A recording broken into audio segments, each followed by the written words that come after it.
Okej, välkomna till Rilton Cup i Stockholm. English or Swedish? Oh, sorry. My co-host here, Jesper, just pointed out that we have an English stream. So welcome to this Rilton Cup. We are going to give you a live commentary to the games, and you may wonder why didn't we have a live stream yesterday during the first round. Well, there were technical problems and we just couldn't do it, but today we're going to do it, and you're going to get the recap from yesterday's round as well. So Jesper, Yes. let me ask you something about Rilton Cup. Have you played it yourself? Of course, I think every Swedish chess player has played this tournament.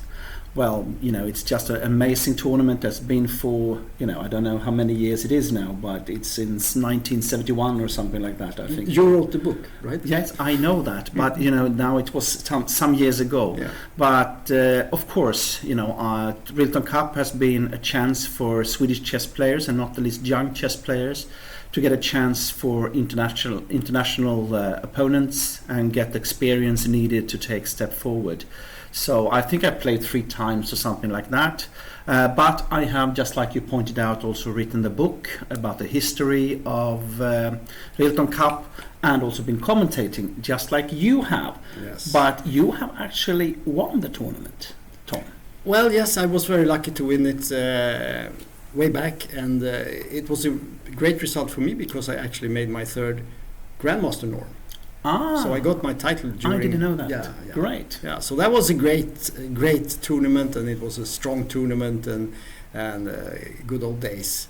But I played it many times, the Rilton Cup, because I live in Stockholm, and it's the big tournament here, and it's always been great fun, and now I'm allowed to comment on it, and that's also great. So great times. So in that sense, you could say that we have some experience. We know how it is to play it, and it can be very hard.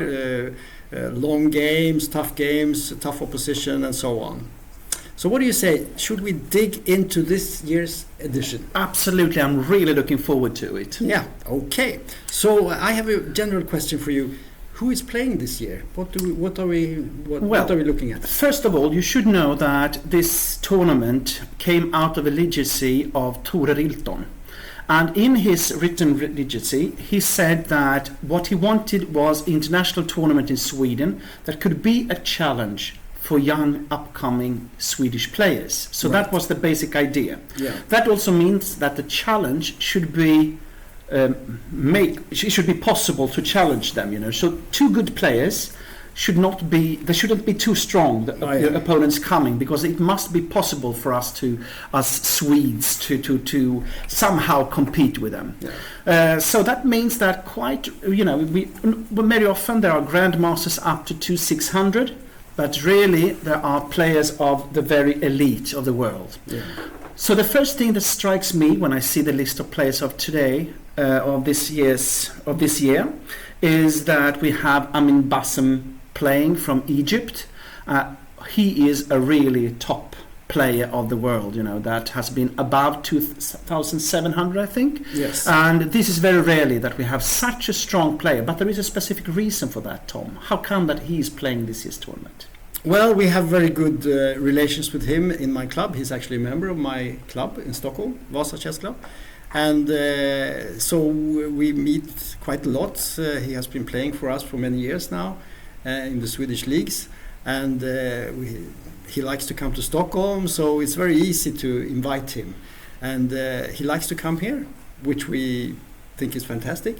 He's the best African player, I think, and one of the top grandmasters in the world. Yes. And he's one of the strongest players who regularly plays in Sweden. So and he's also a very nice guy, so it's very nice to have him here. Yes. And he has actually played here before. Yes. But then he was playing a match against the number 1 in Sweden, Nils Grandelius, as a separate event to the tournament. Correct. But this is the first time that he's playing in the actual tournament. So this is the first thing that strikes me when I see the list of players of this year's tournament.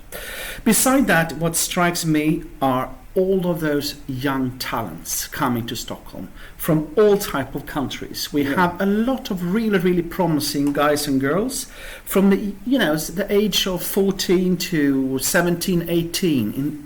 They are coming here to get ELO points, to get their norms and so on.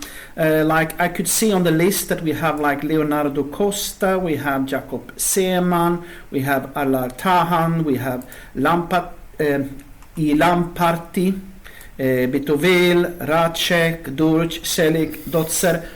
All of those from different countries are some of the most promising from their countries, and they come here to compete. Yeah.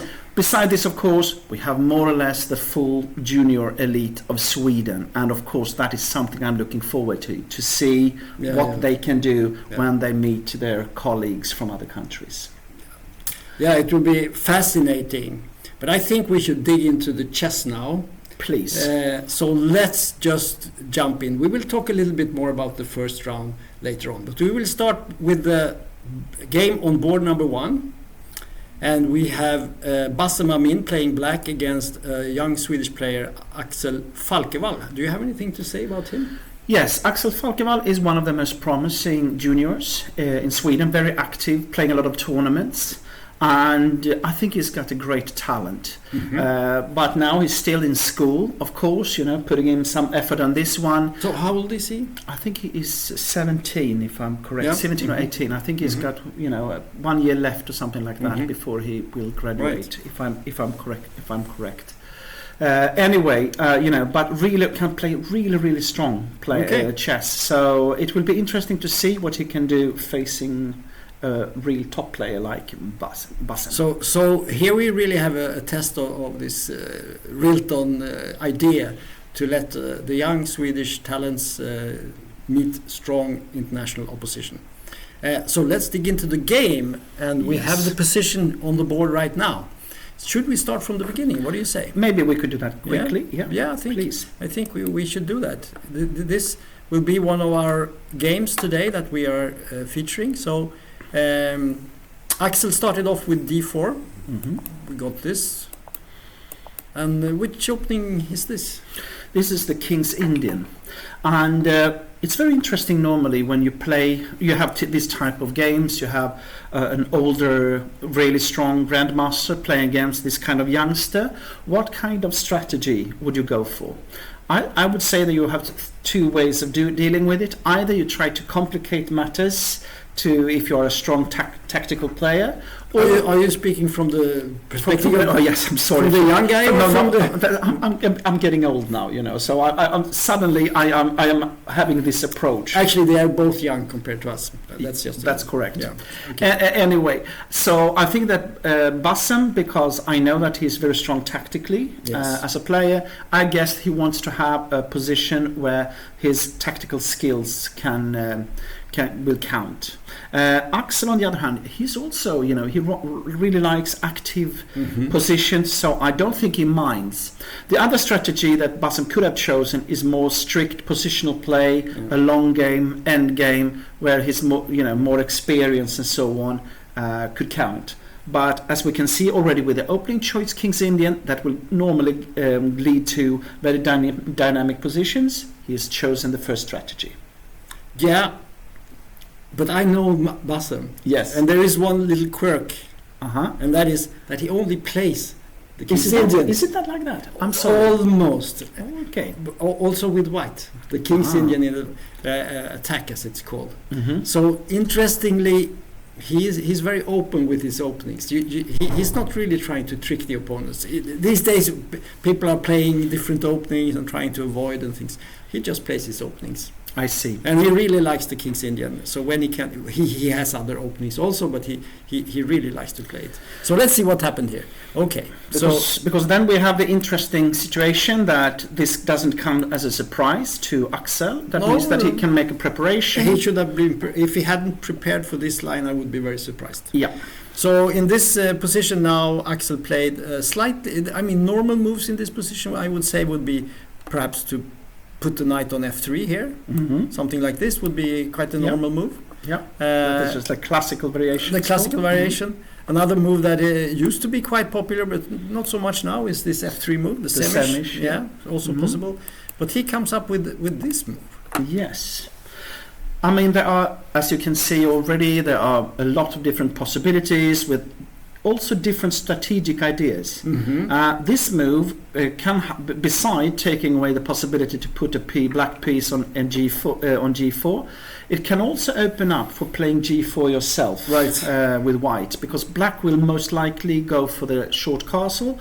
Then G4 can be interesting to rule out F5 or something like that. So that is one idea behind. Yeah. So this could be yes, possibly an idea. Yeah. Okay. So in the game there was castling and bishop e2.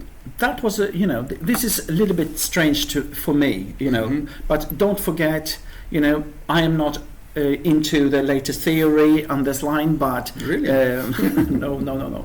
So that's why. But because normally you try to find these different moves and the setup you want to reach, you try to find them to connect to each other.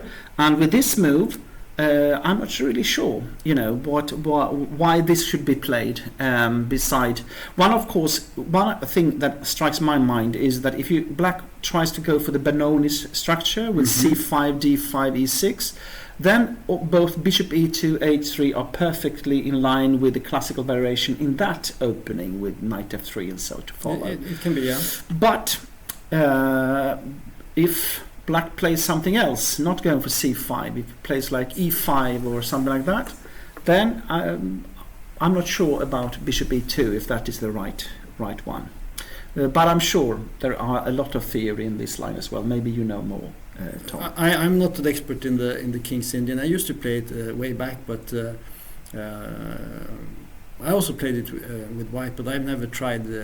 But I know that these lines exist, of course. And I think today opening theory has changed, because you check with the computer and you see that you can play this move. It's just as good as the old standard move. Yeah. So people try to mix up the moves a little bit, and they make moves that looks a little bit unusual, but they are, according to the computer, perfectly playable. So true. Bassam also plays a slightly unusual move here. I mean, normal moves, I would say this move here, playing e5, is a very normal move. Also, another possibility would be, for instance, to play c5 here. Yes. Also a possibility. Yeah. But he goes with a slightly eccentric move here. He plays knight to a6. Yep. Well, of course, the idea with this move is to help c5 to come, the pawn to c5, and then the knight is quite often quite well placed on a6, not only supporting, but if d5 comes, the knight can go to c7, and then you can try to get a break with b7 to b5. Yeah. So this is the basic stuff for this. So you could say that this could be an idea? Yes. So, but in the game, something different happened, because white played bishop g5, and now surprisingly, Bassam plays e5 instead. Yeah, well, that is another idea, of course, that now when you play e5, if white plays d5, you get a square on c5 for the knight. Yeah. So that is another good thing with then putting the knight on a6. So there are multiple ideas behind this move to a6. Actually, this happened in the game, and Bassam played. Let's see here. Bassam played c6, and now knight f3. Yeah, and c6 is of course a standard move. What you always try to look for when you play a game of chess is the so-called pawn levelers, where you can challenge the chain of the opponent's pawns. Right. And in our case, that means c6 or f5 for black. These are the two moves to challenge the white chain. So basically, you could say that if you could move this knight away, then you open up for f5. Yeah, that is one possibility. Yeah, and the other possibility was c6 that was played to try to challenge the center of the white pawns. But you get the slight impression, because in many King's Indian games, white castles quite early, and the battle is very defined, white plays on the queen side and black plays on the king side. But here we see a slightly different picture because white hasn't castled. Black is attacking on the queen side with c6. The knight is on a6 already. So it's not the usual picture, right? That's correct. It's a little bit, that is the subtle part of this game. What I always try to do when I see this type of positions where you have like a normal structure, right, but with little odd moves played, I look at the time spent, because then you can see who has made the preparation. And what I can see here is that Axel has only used 9 minutes, but Bassem has moved 30 minutes. And that means that somehow Axel is probably more or less in his preparation, while Bassem is a little bit not in his preparation, I guess. Yeah. So now it's time to play for themselves. I think Bassem has. It looks like Axel is a little bit more prepared for this exact line, but I think Bassem has the advantage of having played hundreds, if not thousands of games in this opening. So when he's thinking, it's not because he doesn't know what to do. He's evaluating the different options, and he knows if I go there, it could be like that, and he just wants to choose the right path here. Yes, absolutely. And now he made the move. He played h6 and he threatened this bishop. So I think we should leave this game. Yep. And we jump for this will be very interesting, I think. So for sure. So now we come to board number 2. And here again we have like this young promising talent, William Olsson. Both Axel and William are 2 of the most promising Swedish players. They have, I think they have close to 2,400 in ELO. Right. But I would say they are very talented. It's more a question of how much effort they are ready to put into it to take the next steps. Yeah. But the talent is there, and they are very strong players. But they need to focus if they want to take next steps to become IMs, GMs, and so on. So I can hear the trainer speaking here. Yes, because I've trained both of them, of course, in different times. So yeah, that's right. Okay. So anyway, the opponent here, Leon Levaik. Yes. He is from. He's Croatia. Is it Croatia? Yeah, I think so. Huh? Yeah, it looks like it. No, it's just, of course, it's a grandmaster, quite a strong grandmaster. Not on the same level as Bassem, but about 100 points less, I guess, something like that. But of course, huge routine, and is a favorite, of course, in this game against William. But also a young guy. Yeah. So okay, let's see the opening. This is actually an opening that I know a little bit about. So we have the position is not. Usually you play bishop b5 here. I mean this. Yep. Or you could go with the bishop here, for instance. Then you get the Italian game, or you can put the bishop on b5. You get the Spanish game. But my question is, this opening that he played here, what do you call that? Yeah, that's a good question. Actually, I don't know. Actually, what would you say? I don't know. Does it have a name? I don't know, but I know there is a Swedish player who has played this. Jan-Olof Lind. Okay. From Örebro. Yeah. Here we have this kind of situation again. You have like a grandmaster, clearly 200 points more than your opponent, but of course now you play against this young talent like William Olsson. Somehow you do not want to get into some kind of opening preparation, maybe, So maybe you try to trick him already in the opening to get like a little bit unusual structure or opening where your better understanding will make it. So I guess that's the idea behind bishop e2 here, instead of playing. So you don't think it's trolling? No, I don't think so. Then he would have played king to e2, right? Something like that, maybe. Okay, so bishop e2, but bishop e2 is a known move, and actually what you're playing is the Philidor, sort of a Philidor structure in advance. True. It depends a little bit on how it develops. But that's the idea. Let's see what happened here. So it's Philidor reversed after d3. Yeah. It's a reversed Philidor, and it's not such a bad system. I would say that white is basically playing black. Yep.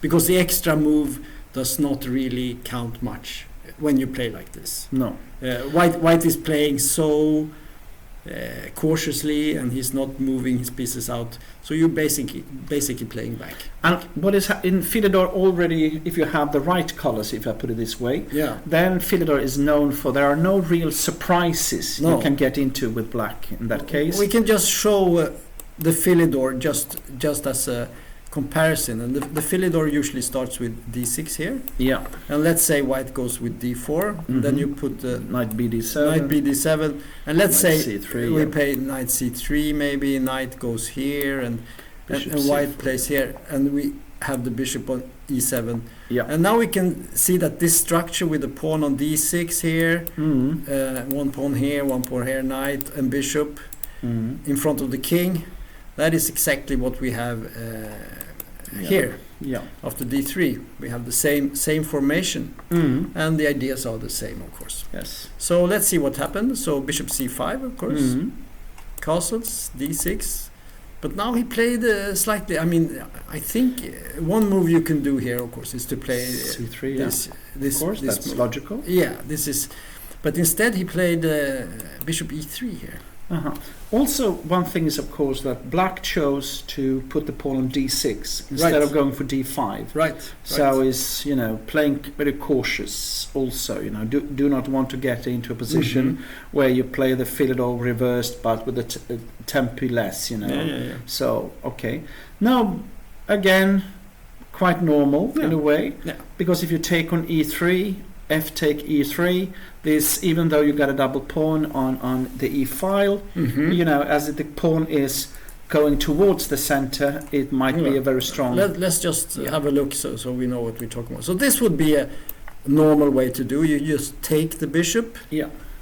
So what would be the advantage for black with doing this? Of course, the opponent has got a double pawn. That is, of course, the basic thing. Yeah.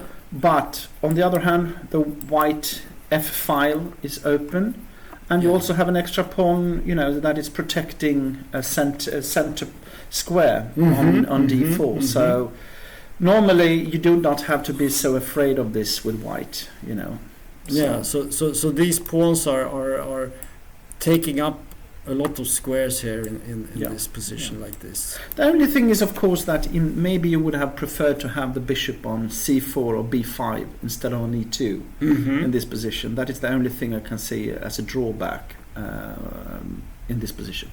But still, I guess it's about equal game, and it will be a long game normally, and out of theory. So I guess this is what he has been looking for. In this position. But William didn't take. No, he went back, normal. Now comes a very interesting move for me. Because c4, that's a bit of a surprise in a way. But it looks also... Well, I play a line in the Roy Lopez, the Spanish, and in that the bishop would not be here; it would be placed on a4 or b5. Yeah, that looks better actually. But then it's apart from that, it's very similar. Yeah. And the basic idea when you play it like this, instead of playing, we talked earlier about you could play c3 and maybe knight b to d2. This is a little bit more active. You put the bishop pawn on c4, so you control the d5 square, and you also have the c3 square for the knight. So you get a much more natural control in the center, and you're not allowing black to expand with the. Exactly. So it's not. No. It's absolutely okay. So William went here, knight d4. I was for me the logical move when c4 comes is of course to look at bishop to g4. Yeah, that is like a normal, because you want to control the d4 square. Let's look at this move. So this move, and the idea is that if you exchange the knight on f3 here, then you will gain control over this square here. D4. Yes. So that's the idea. So I agree with you.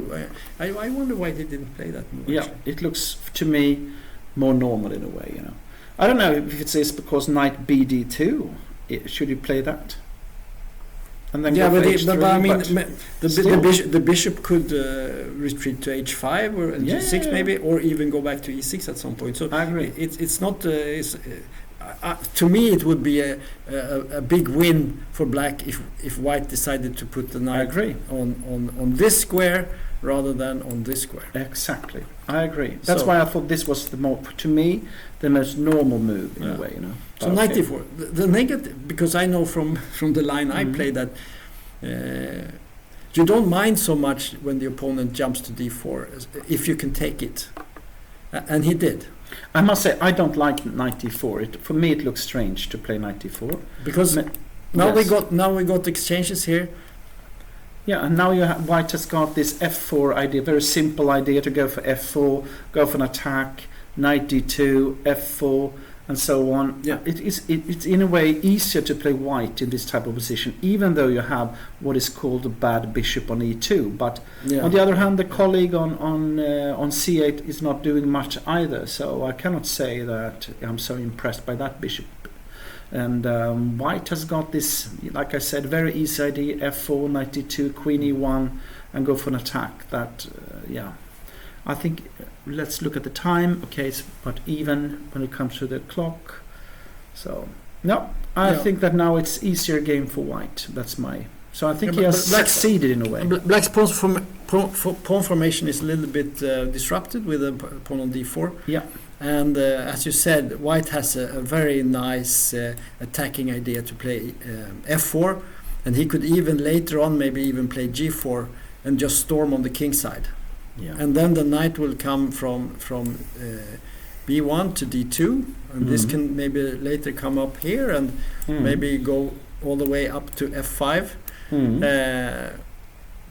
And the king maybe goes into the corner, and then you can just attack with everything.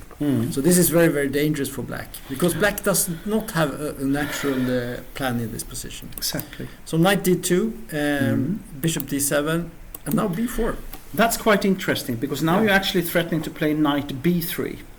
Also, yes. Yeah, because I don't know. Yeah, because we should highlight that this is weak. Yeah.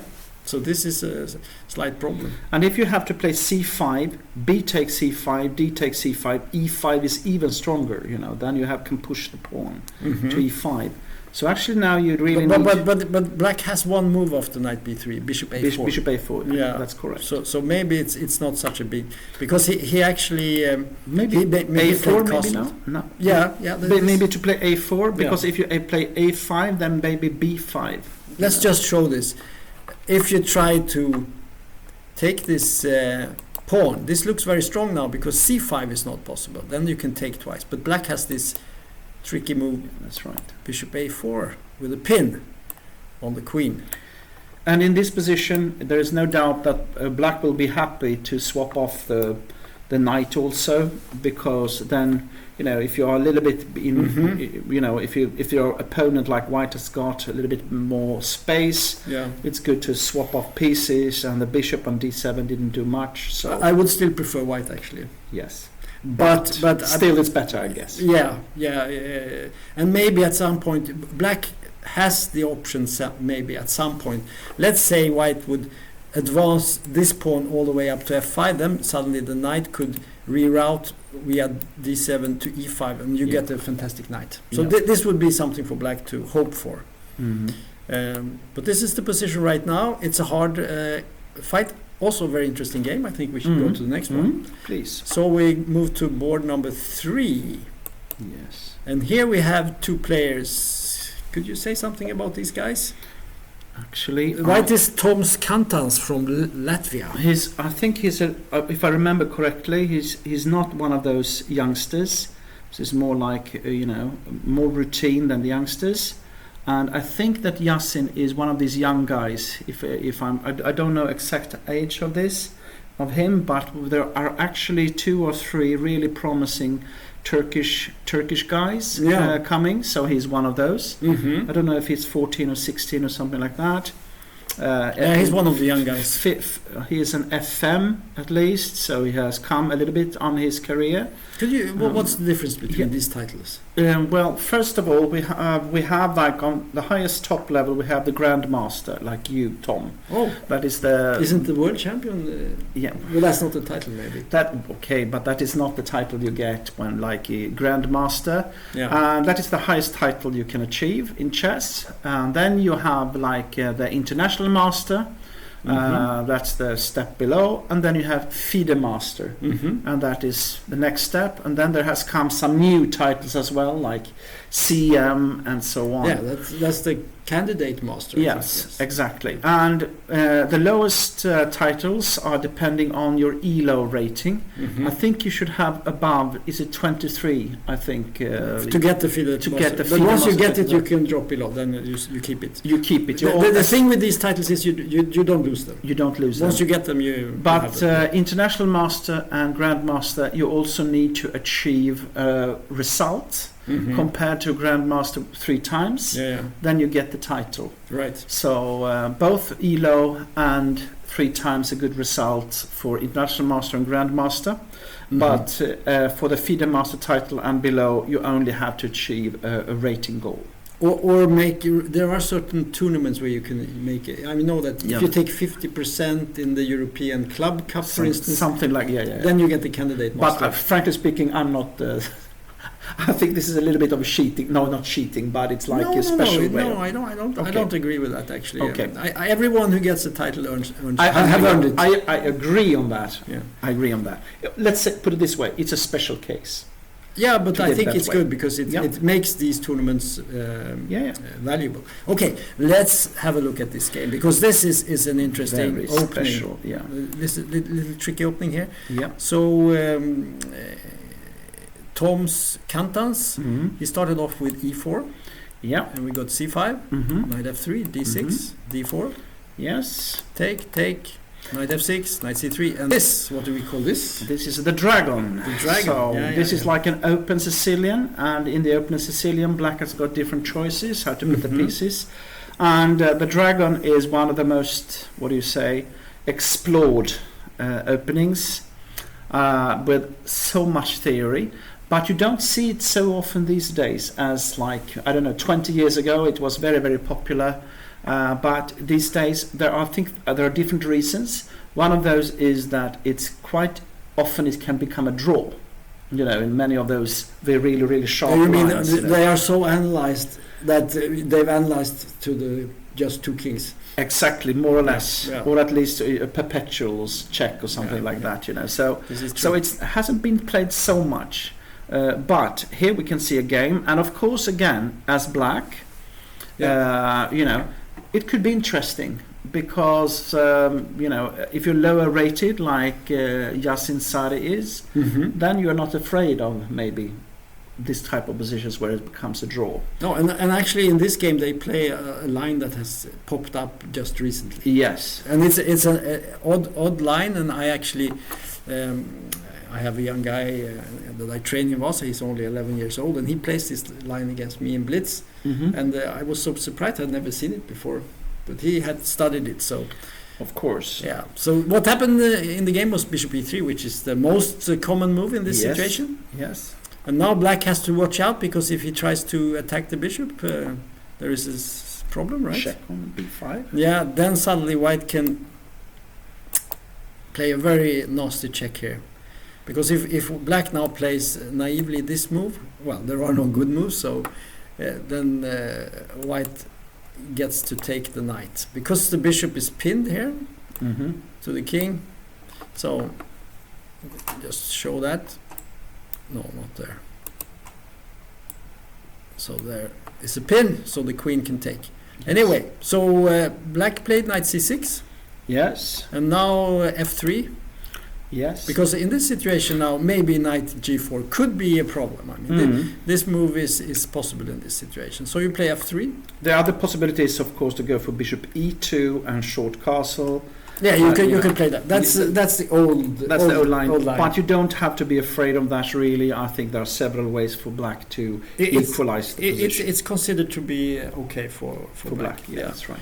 So, but this is also considered to be okay.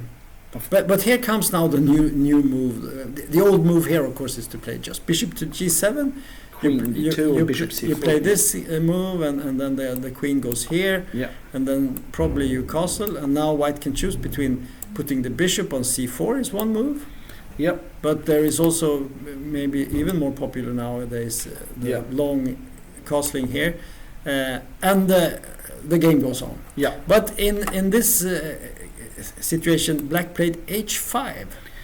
This is, of course, very provoking in a way. Yes. But there are some interesting ideas with this move. So what do you think would be the main idea here? The idea is to avoid g2 to g4. Right. That is what you do. So because in many variations from before, that we have seen that when white is castling alongside, white wants to go for g2 to g4. And now you already in this move, you outrule this possibility. And if I also believe that if white now try to go for a short castle, for example, f3 is not so well fitting in, but also, h4, h3 might even come, So I believe that, it looks strange not to take out the pieces, but there are some interesting ideas behind this move. Yeah. So in the game, white played the normal move queen d2, and now comes maybe an even more surprising continuation, because black took. Yes. Bishop takes, and now bishop h6. Yeah, this is very strange. This is very strange. When this 11-year-old guy... he played this exactly like this? Yeah, exactly this line.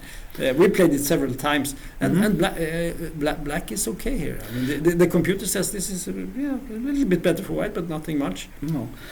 The interesting thing with this position is that f4 might be a mistake in this position.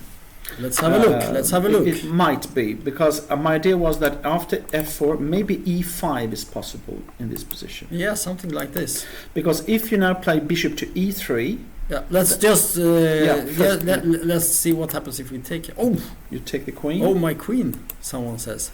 Yes. Check. And game over. It's game over. Yeah. So we have to go back. Yes. So let's just go back and see. Yes, and now knight g4. I guess is very strong. Now this comes. And now you have huge problems, I guess. Yeah, I guess you would have to play like g3 maybe and try to survive this position, but this looks, I wouldn't be happy for this position with white, I guess. No, it looks like a bit. Could you play knight d5 maybe? But then probably you play maybe bishop e6. Yeah. And then you can check, but then king f8. I think exactly. No, but let's not dig too deep. In the game, bishop h6, I have in blitz games played bishop to e3 here, and then black exchanges, and when you check on b5, the king goes to f8 and to g8. So, but here he played bishop b5, and I think king f8 is a move, but he played the bishop d7. Which is also perfectly playable, and he didn't want to exchange the bishops, but when you play queen like he did now, queen e3, now d3, now you cannot castle queenside. This is one of the problems, I see. I would say. But again, of course, you have to calculate with, can white take on f6? Is this a threat right now? So this is what you need to think about. So so this is the situation. Yes. Queen d3. Now he could. I guess he could. He played a little bit a strange move here, I think. What do you say? But I don't know. The question is now: is it a threat to take on f6 or not? But the thing is, of course, that after bishop c6, the queen on d8 is now ready to support the pawn on d6. So it might not be so dangerous. And also, if you do that, black gets this fantastic black square bishop. So this is a problem. Yeah. Exactly. So I guess that he does not want to do that. So that was the basic idea with this move, to outrule this possibility of taking on f6 on d6. Right. So, So, short castles, rook a1. So Kantans is playing very strict here, He's not taking any risks. He's not going in for any of these stranger lines. He's just developing everything, putting the piece in the center.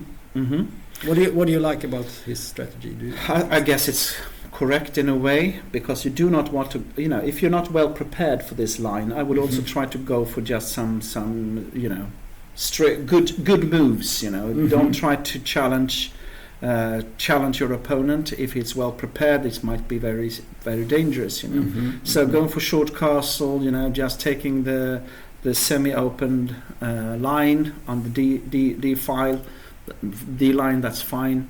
So, well, normal play in a way. Okay. But of course, with the pawn on F3, you know, you don't have so much, of course, as white. You know, it's not so challenging.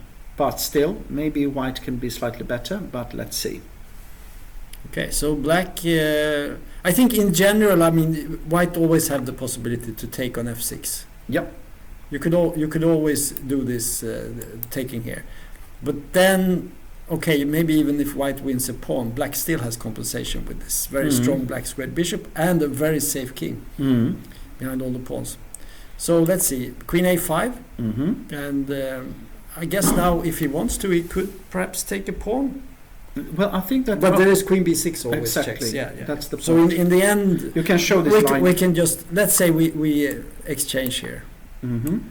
Like this. Let's say we just make these moves, just as an example, and white naively takes this pawn. Probably this is quite queen good. b6, yeah, and the king probably has to move away.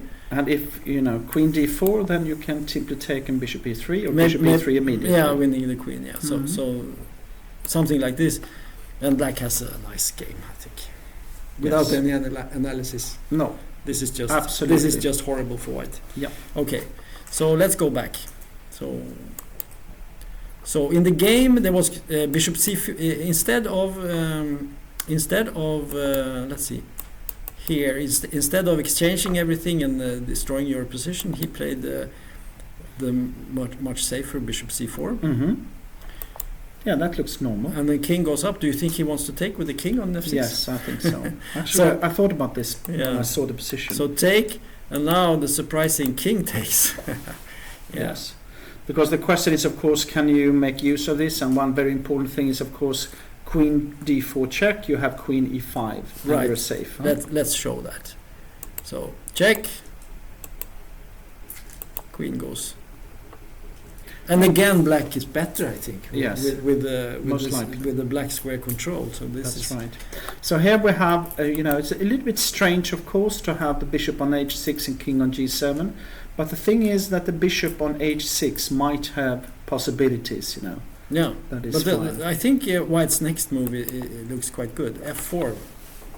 This is challenging. Yeah, this is quite challenging now because e5 is a nasty threat. So the question is, how good is this? Yes. The question is now, of course, what about e5? Yeah, exactly. Yeah. What is happening if black plays e5? I think he has to play e5, or? Yeah. Is there anything else? Like you could move your king away, maybe something like that. Can you take on f4? No, you take on f6 check, of course. Yeah. No, I'm stupid. It's not working. But so e5 is crucial, I think. The critical move is probably e5. Then probably, don't you think you will take this one then? There are two schools here. One is to take it. But if you move the bishop, then d6 is very weak afterwards. So I don't know. Bishop e3 is possible, but then knight g4. Yeah, black I don't like that. No, so let's say we take it, and I guess you have to take back. Yeah.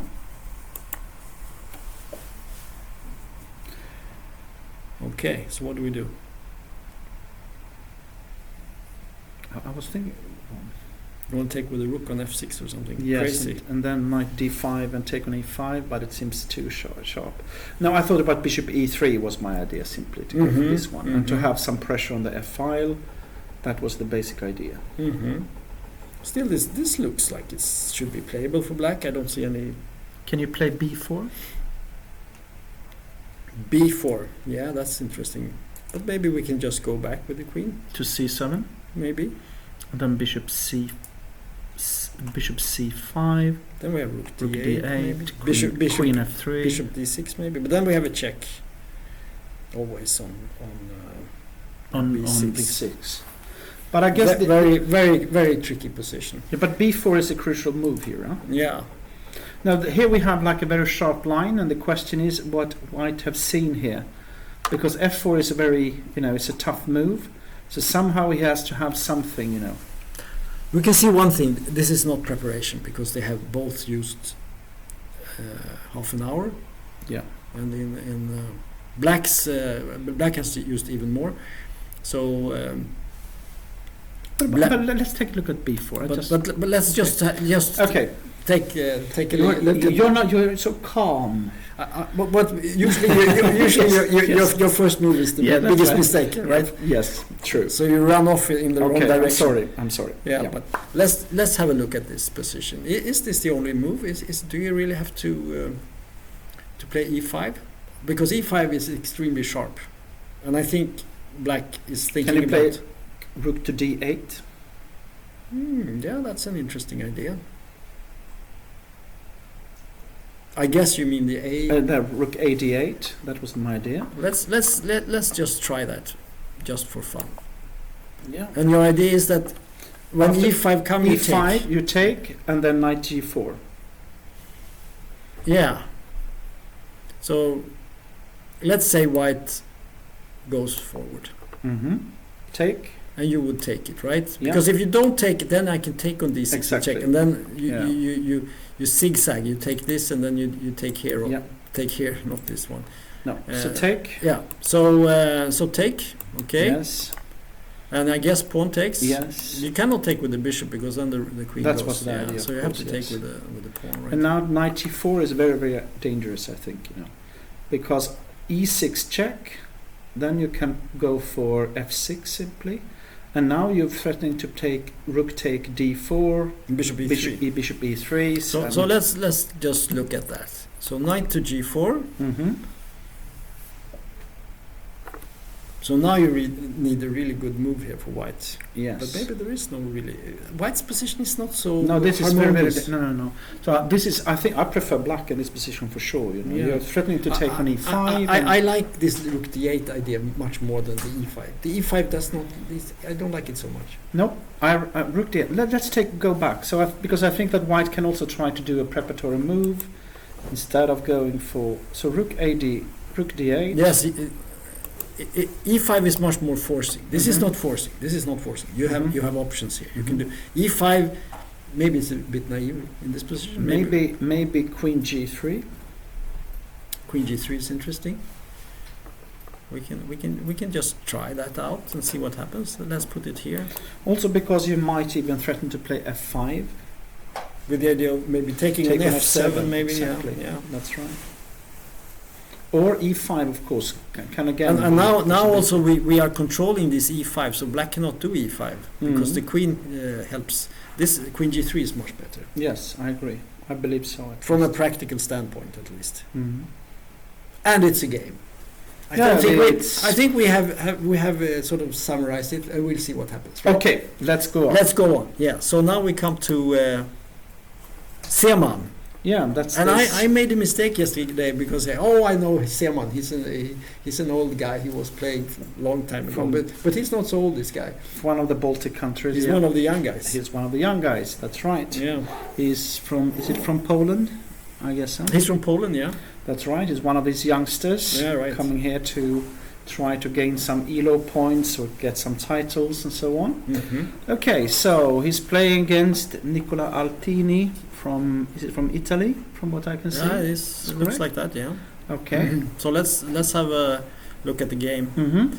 So we have this Nicola Altini, who is an international master. Yeah, they are both international and so masters. is Seemann, and we have d4, and we get this opening. So what do you call this? Yes, this is the Nimzo Indian opening. It's one of the most common ones. The basic idea is that as long as black is controlling the e4 square, it's okay. Yeah. Even though you have given the center to white. Yes. So that's the basic idea of the position. Right. Then there are so many different variations with ideas and so on, but one of the most classical one is e3, as played in the game, I guess. Yeah, well, I know that there are many alternatives here. I mean, you can, if you want to be really focused on this e4 problem, you can start off with the f3 move here. I know that Shirov, Yes. the ones Back in the number days. 2 in the world, Mhm. he played this move. Mhm. Actually, in '91 when I played in Rilton, he played this move against me Aha. in a game. Yeah. So it's like a Rilton move. Yeah. There's also the queen move here, queen c2. Also, Yeah, you could say that one idea also that black has got is to take on c3 and Mhm. give white a double pawn, Right. double pawns on the c file, Mhm. and then try to close the center to make the knights just as good as the bishops. Right. And normally that's very complex games. But with queen c2 you try to avoid this kind of structure. Yeah. So you're ready to take with the queen on c3 if the bishop takes on c3. So Yeah. I usually That's say nice that game. queen c2 is an attempt to gain the bishop pair without having to pay for it. it's quite true. Beside that, black will get some extra tempi. Yeah, you know, it's the not. opening. It's not true. It's not quite big. You have to pay a little bit. Moving the queen Yes. is a small fee. Yes. Okay, so in the game he played the e3. I think that's called the Rubinstein variation. Yeah. From the great Akiba Rubinstein.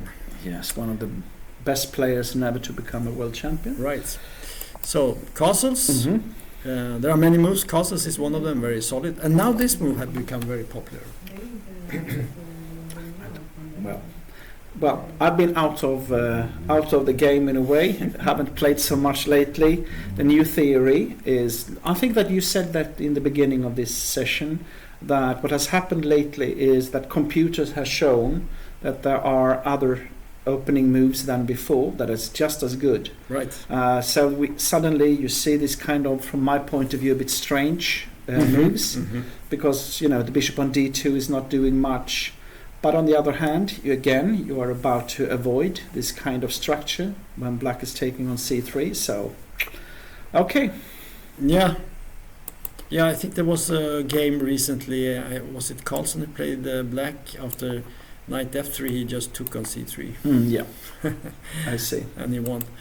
So the bishop d2 is quite popular these days. Knight e2 is also a Also line. possible, yeah. The negative is that the knight is not so nice on e2, Mhm. and you block the bishop. So there are some problems with Pros this. and cons, Yeah. as with everything. So Mhm. actually, the computer likes the bishop d2.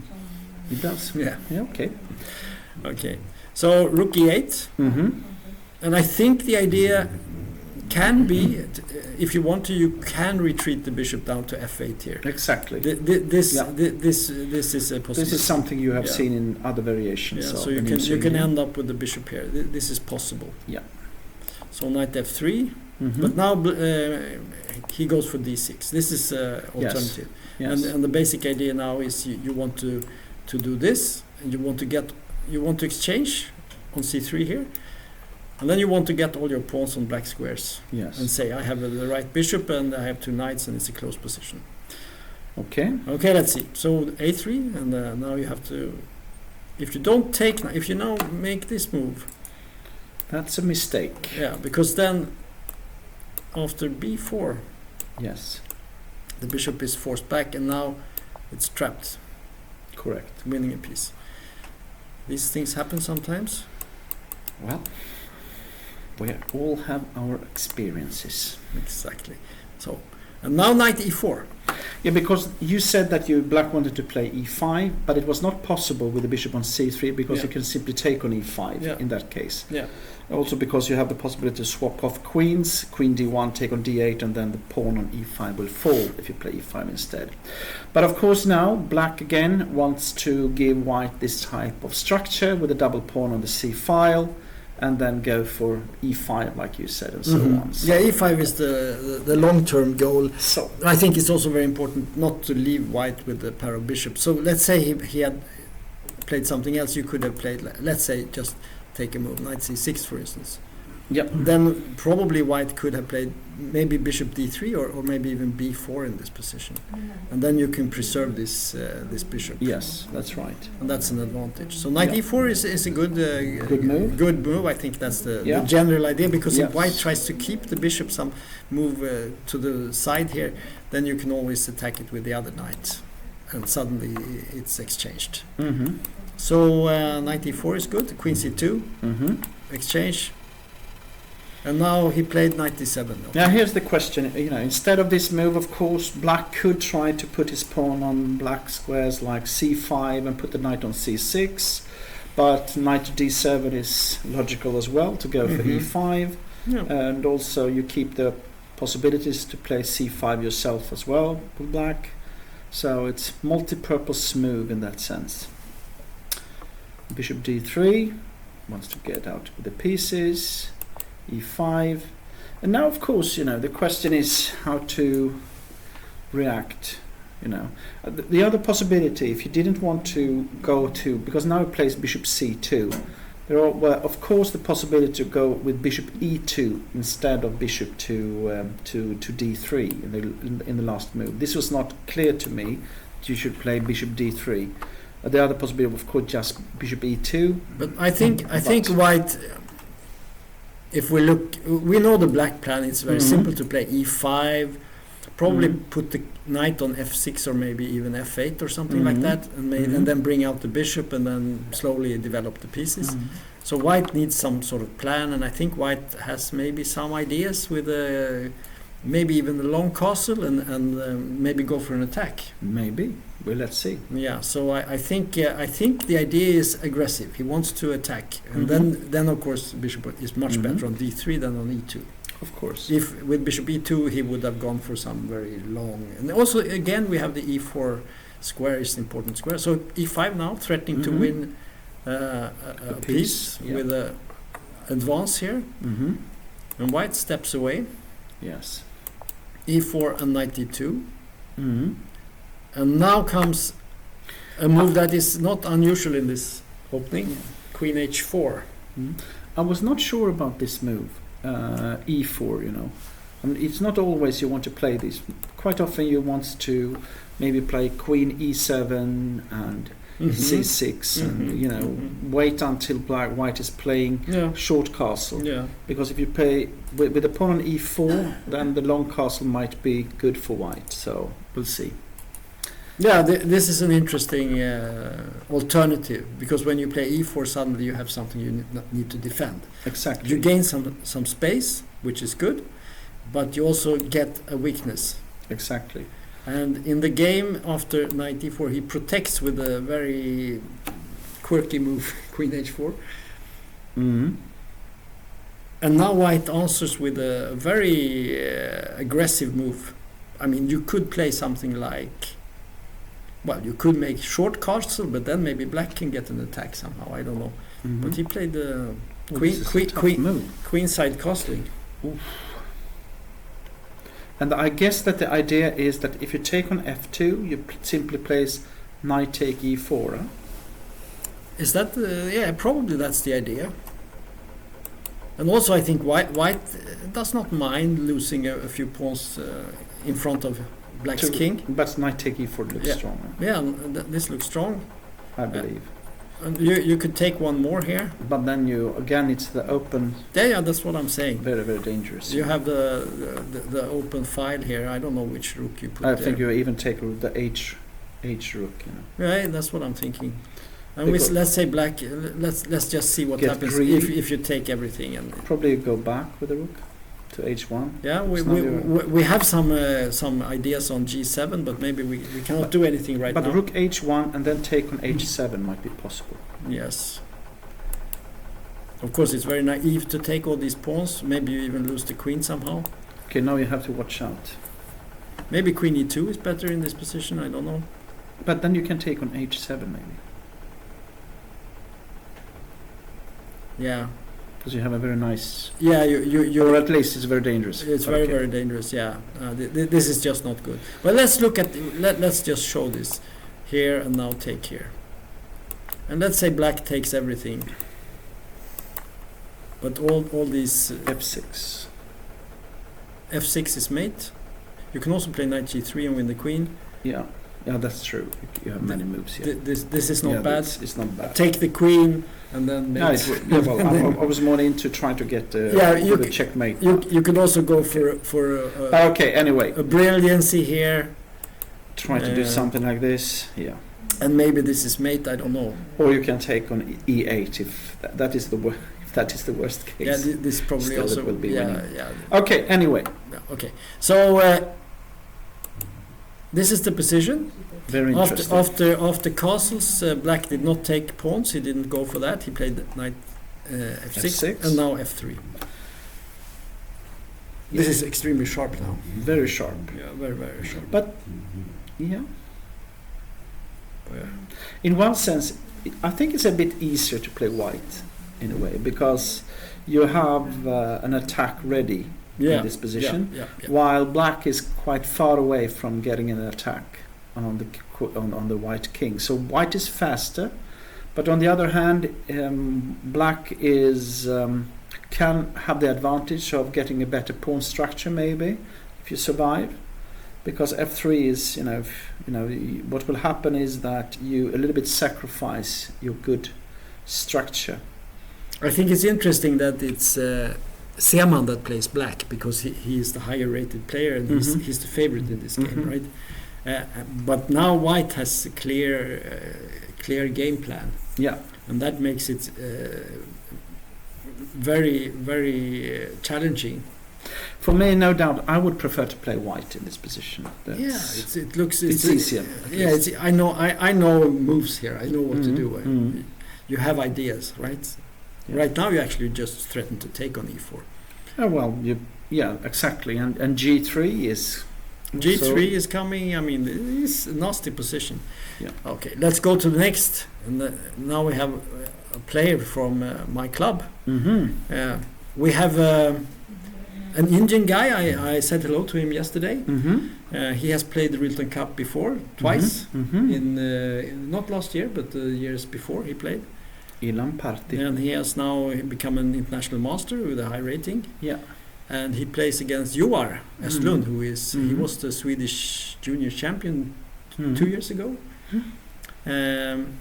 It's actually quite interesting, because today you speak about the Indian boom when it comes to chess, not only because they have the new world champion in Gukesh, but also because there are also here in Rilton Cup we have seen so many players through the years coming. And actually, when I looked at the list for this year's tournament, I felt that it was not as many as before. No, there are not so many. So that's interesting. That's very interesting. The last years I've been working with Ramesh, the famous trainer of the super trainer. Yeah, the super trainer. We have had a talent project together, and I spoke to him, and he said that one problem is that in India there haven't been so many tournaments, but maybe that has changed, and that's why all these Indians had to come to Europe to play. But maybe that is changing now when they have such a boom that they have started to create more national circuits and so on. So that's maybe one reason why there are not so many Indian players as before. But anyway, there are so many talents. It's we made a study now where we saw that there were 15 million Indians in the school chess environment. 15 million. 15 millions. And are they all FIDE registered? I don't think so. But still, that means that you have a fantastic base. That means that you will have a very strong elite as well. India will dominate for many years. Absolutely. Yeah. Okay, so let's check this game out. And we have had winners. We had this 16 years old winners 2 years ago. What was his name? I don't remember actually. Sorry, he was actually in Ramesh team. Pranesh or something. Yeah, he was in. Yeah, Pranesh. Yeah, that's right. Pranesh. And he was in Ramesh team as well, from Chennai. Yeah. So. Okay, so let's check this game out. We have actually an opening that we have already seen. And you know well. Yes, he plays in my club. And you've been training him for many years. Well, I haven't trained him for many. I've trained him for a couple of years, and he's a very strong player, very talented, and this will be a very interesting test for him, this tournament and this game. I think he had a great tournament last year up to a point when things started to go sour, but if he had finished the way he started, it would have been a great tournament. Correct. Okay, let's see. So he plays the Sicilian with black here. And we get an opening that I have played myself. Yeah. I mean, have you played this with black? The accelerated dragon variation? No, not really. No. But it's not a classical accelerated dragon, huh? Well, it's Because quite... it's C. You know, you Yeah, don't have the possibility yeah, to play you- with you- C4. yes. Because here there is a good chance that you simply get into a classical dragon. It can go into the normal, but you can always get back to the normal line. Yeah. The idea is to quickly put pressure on the d4, and in the game bishop e3, of course, knight f6, and here you can make a mistake here. I think this move is not so good in this position. Maybe it's playable in this position, but if you play, let's see what happened in the game. I think he played. Yes, he moved the knight away because there is a trick here with queen b6. Exactly. That's right. Knight f6. If you play, I think if you play this, maybe this is actually a move here. I don't know. I'm not sure.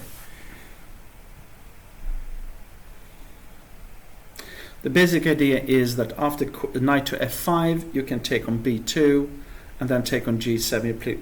You play Yeah. king f8. You have some problems because the bishop here is Hanging. Yeah. unprotected, so you cannot easily move the knight. And there is also something hanging down here, and there are threats to go like maybe something like this, or even take on e4. Yeah. So white played knight b3 to get out of this. There was castling here, and d6, and f3. But now we have a classical dragon where white has played knight to b3 instead of bishop c4. But he must be very happy in this position, you are, I guess. Well, probably he has analyzed this, because if you look at the times, Ilan Partia has only used 1 minute. Oh, that's okay. Interesting. So, well, surprisingly, I have noticed that when you analyze the Sicilian with the computer always likes to go back to b3 with the knight. It's usually the best move when you can do it, strangely enough. Okay. Because it takes away the exchange of pieces. And it safeguards white's position, so it's much easier to play, because Yeah. you don't have these tactical things coming. So knight b3, this might well be a computer analysis. Well, I'm sure it is a computer analysis. Sure. So bishop e6, castling, knight e5, and here we get the Yugoslav attack, I think it's called. But with a knight on b3. With a knight on b3 and the bishop on e6, it's not the standard, but I think the plans are exactly the same. Yes, I'm sure. It's so now, often in these positions, white just plays h5 and sacrifices a pawn, and black can take it any way he wants, but white will usually follow up with g4 and open up the h line, and it's very dangerous. So he played h5 here. It's a standard move as well. It's a standard move. And now knight goes back. Threatening to take on e6. Threatening to take on e6. And normally this bishop would be on d7 in these lines, but now it's on e6. But now he has this option. So we're getting into... But still, I mean, he's playing very fast here. So bishop... But now he starts to think. You can see, you look at the times here. Here he had only used 6 minutes, and he played knight d4, bishop c4, and here he has started to use more time. Take on f1. We get all these exchanges. All the bishops are gone. Queen b6. So what do you think about this position? I cannot believe that black should have any real trouble in this position. That's my feeling, but who am I to say? You actually have a very strong threat here as well, you know.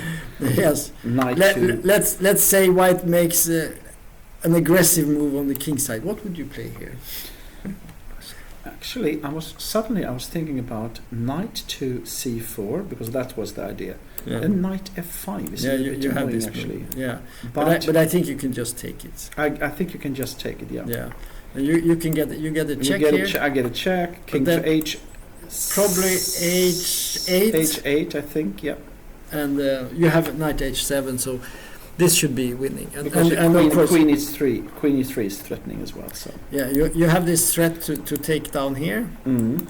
and you also have a threat maybe to just exchange and win an exchange, rook for a knight somehow. So queen b6, and now the Indian guy G5? played, yeah, queen g5. threatening knight f5 check. So he avoided this knight c4 Yes. with the queen threat, and now suddenly he has a good threat of his own. Mhm. Should you play king h7 maybe? That was my idea. What happens if you play just king h7?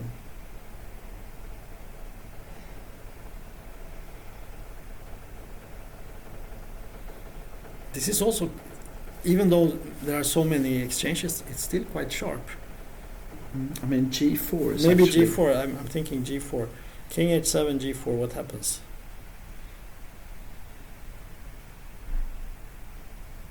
Yeah, it's a dangerous position. Anything can happen. So very interesting game. And I think it's interesting. We have these young Swedish guys playing. We have Axel against Bassem. We have William against Liviat. And, What is worrying me is that Johan has been thinking so much so far. yeah, You know? yeah. This So is he has got only 36 minutes left for 24 moves, and actually the game has not really started yet. It feels like there will happen a lot of stuff, you know, But before we- this will end. yeah, this is true. But his opponent has also used quite a lot of time. Yes, but he's got half an hour, Yeah, 25 minutes. he has been more.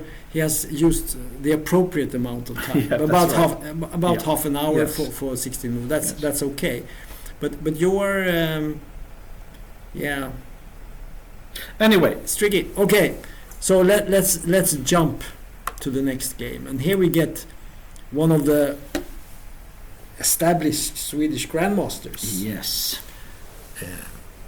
With the name Tiger Hillar Persson.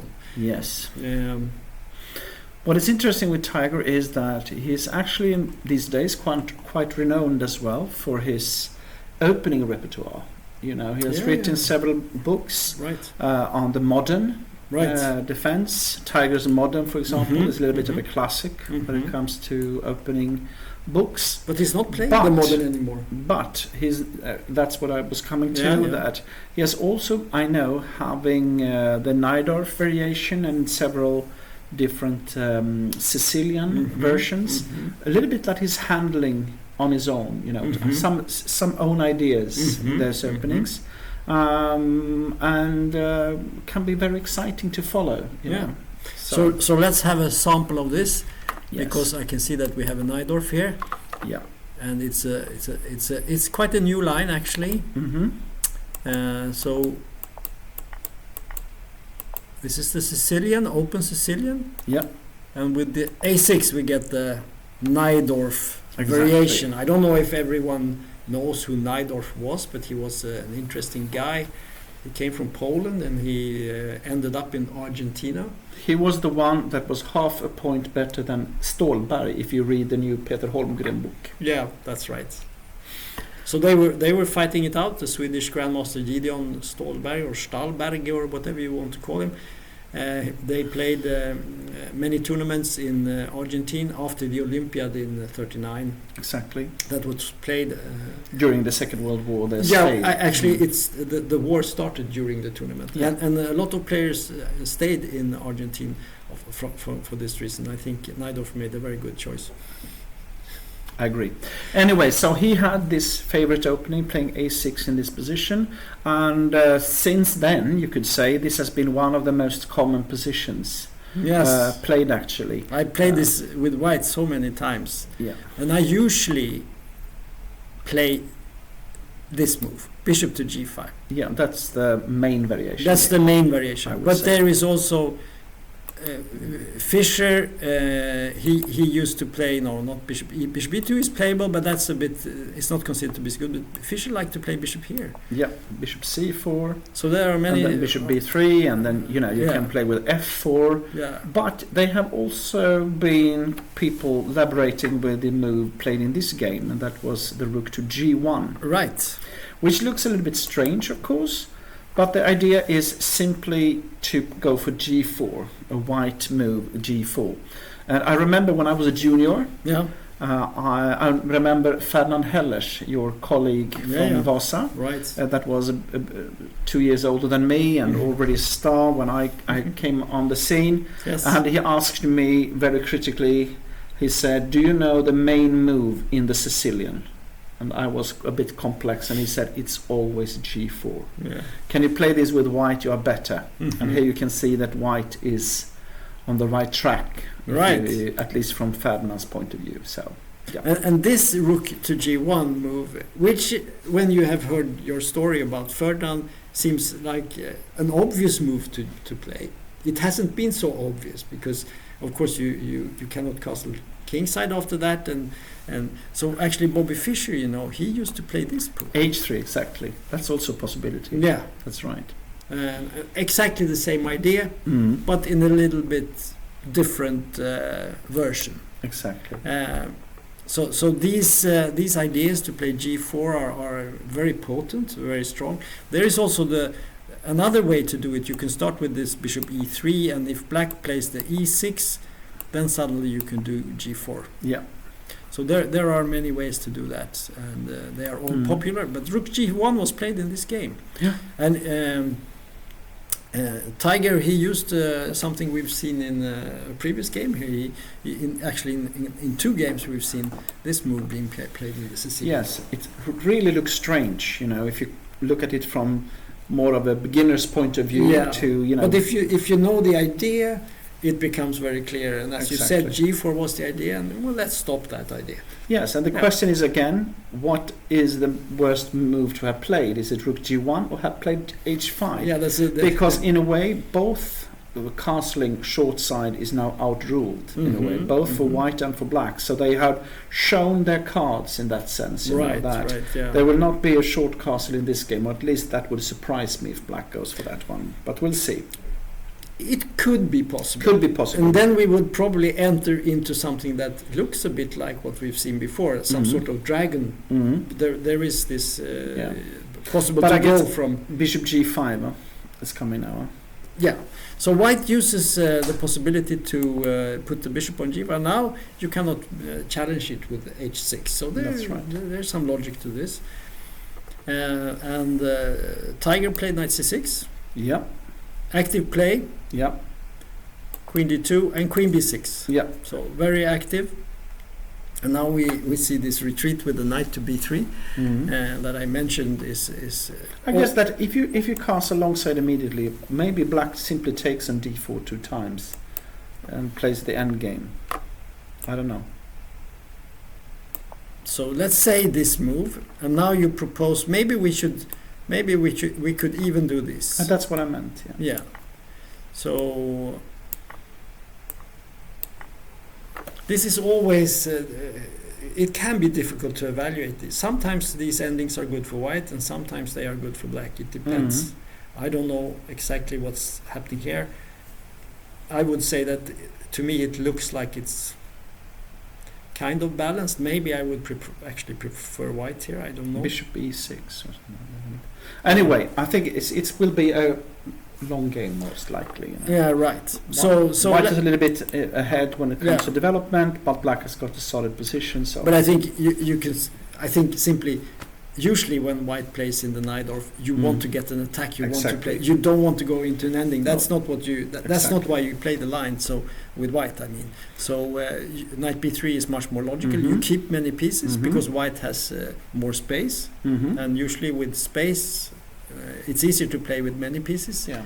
And black is a little bit restricted. And also this h5 move, of course, as you already pointed out, it's weakening. You cannot really castle kingside. So black has already a big problem. Where do I put my king? Okay, so e6 was played. Taking away the possibility of knight to d5 and so on. And we have the long castle here. And now you can have also two moves that are, what do you say, in a contrary to each other. You have the queen on b6 and the knight on b3. Because white has retreated with his knight from d4 to b3. But on the other hand, if black is going to do anything, he most likely needs to put his queen back to c7 to play b5, and then they both have lost the tempo. So yeah, that's how you usually view this, that you play queen b6 knowing that this is not the final square for the queen, but you chase away the knight, so it's not so aggressive, and then you can move back. And that's what happened, as you said, in this position. He played queen c7, so he made two moves, and he got to c7 with the queen, but the knight has gone back to b3. Yeah. Okay, so white continues with a very normal move, bishop d3. Looks a little bit... it's not the only move in this position, I would say. No, f4 is the classical way of continuing, in a way, you know? Yeah. But on the other hand, it's, I don't know, b5, then you maybe have to play bishop d3 in that sense, in that move, so maybe bishop d3 is better to play. What I like with the f4 in this situation is that sometimes when you play f4, h6 can be irritating, that the bishop... Exactly, that's what my idea is. But you don't have that problem, so you can play like f4, g3, bishop g2 would be a possibility. You put this here, you put this here, and you put the bishop maybe here on g2 like this, and then the rook can move over to e1, and suddenly you have a fantastic position. But maybe actually you could have played g3 in this position instead. Also possible, yeah. Go for bishop g2, because if you play f4 then b5, you cannot play g3 because of b4. Then you would have to do some preparatory. But maybe this move, it's not a bad idea. It might be interesting because now, as you pointed out, bishop this g2, you get this. And very if you play nice b4, you might even play. You wanna go for some violence, sacrifice. Yeah. And then e4 is protected. This would have been impossible. Okay. But bishop d3, definitely possible move. And then b5 came. We get f4 and we get b4, and the knight retreated here. Yes, because when you play b4 like black did in this game, you really want him to retreat, because what's always tactical possibility in this type of Sicilians is knight to d5. Right. And when you are sure that this is bad, quite often it's good to bring the knight back to e2. So what you're saying is that in many cases when black is prematurely attacking the knight does not go back, it goes forward. Exactly. And in this position, I don't know if it's what happens. I mean, let's say you take it. I guess probably you would take back. Actually, there was another possibility, was to take on f6 first, but I'm not sure if it's better. I think that this is better in that case. But then, okay, white needs to take. I thought you could simply take it. And you're a piece down. Yeah.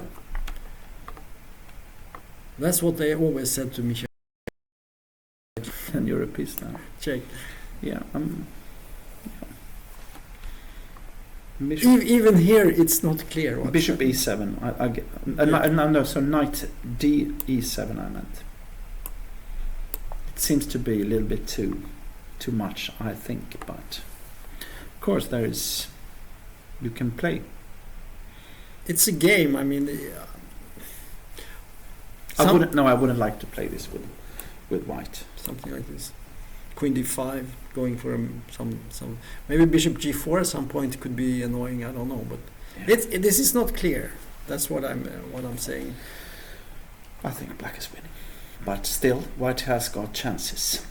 Yeah. So anyway, this was just an illustration. Exactly. The type of position you can sometimes play, because black is not developed. The king is stuck in the middle, and all white's pieces are out on fairly good squares. Exactly. And usually you can actually give a piece. This is a piece for nothing in this case.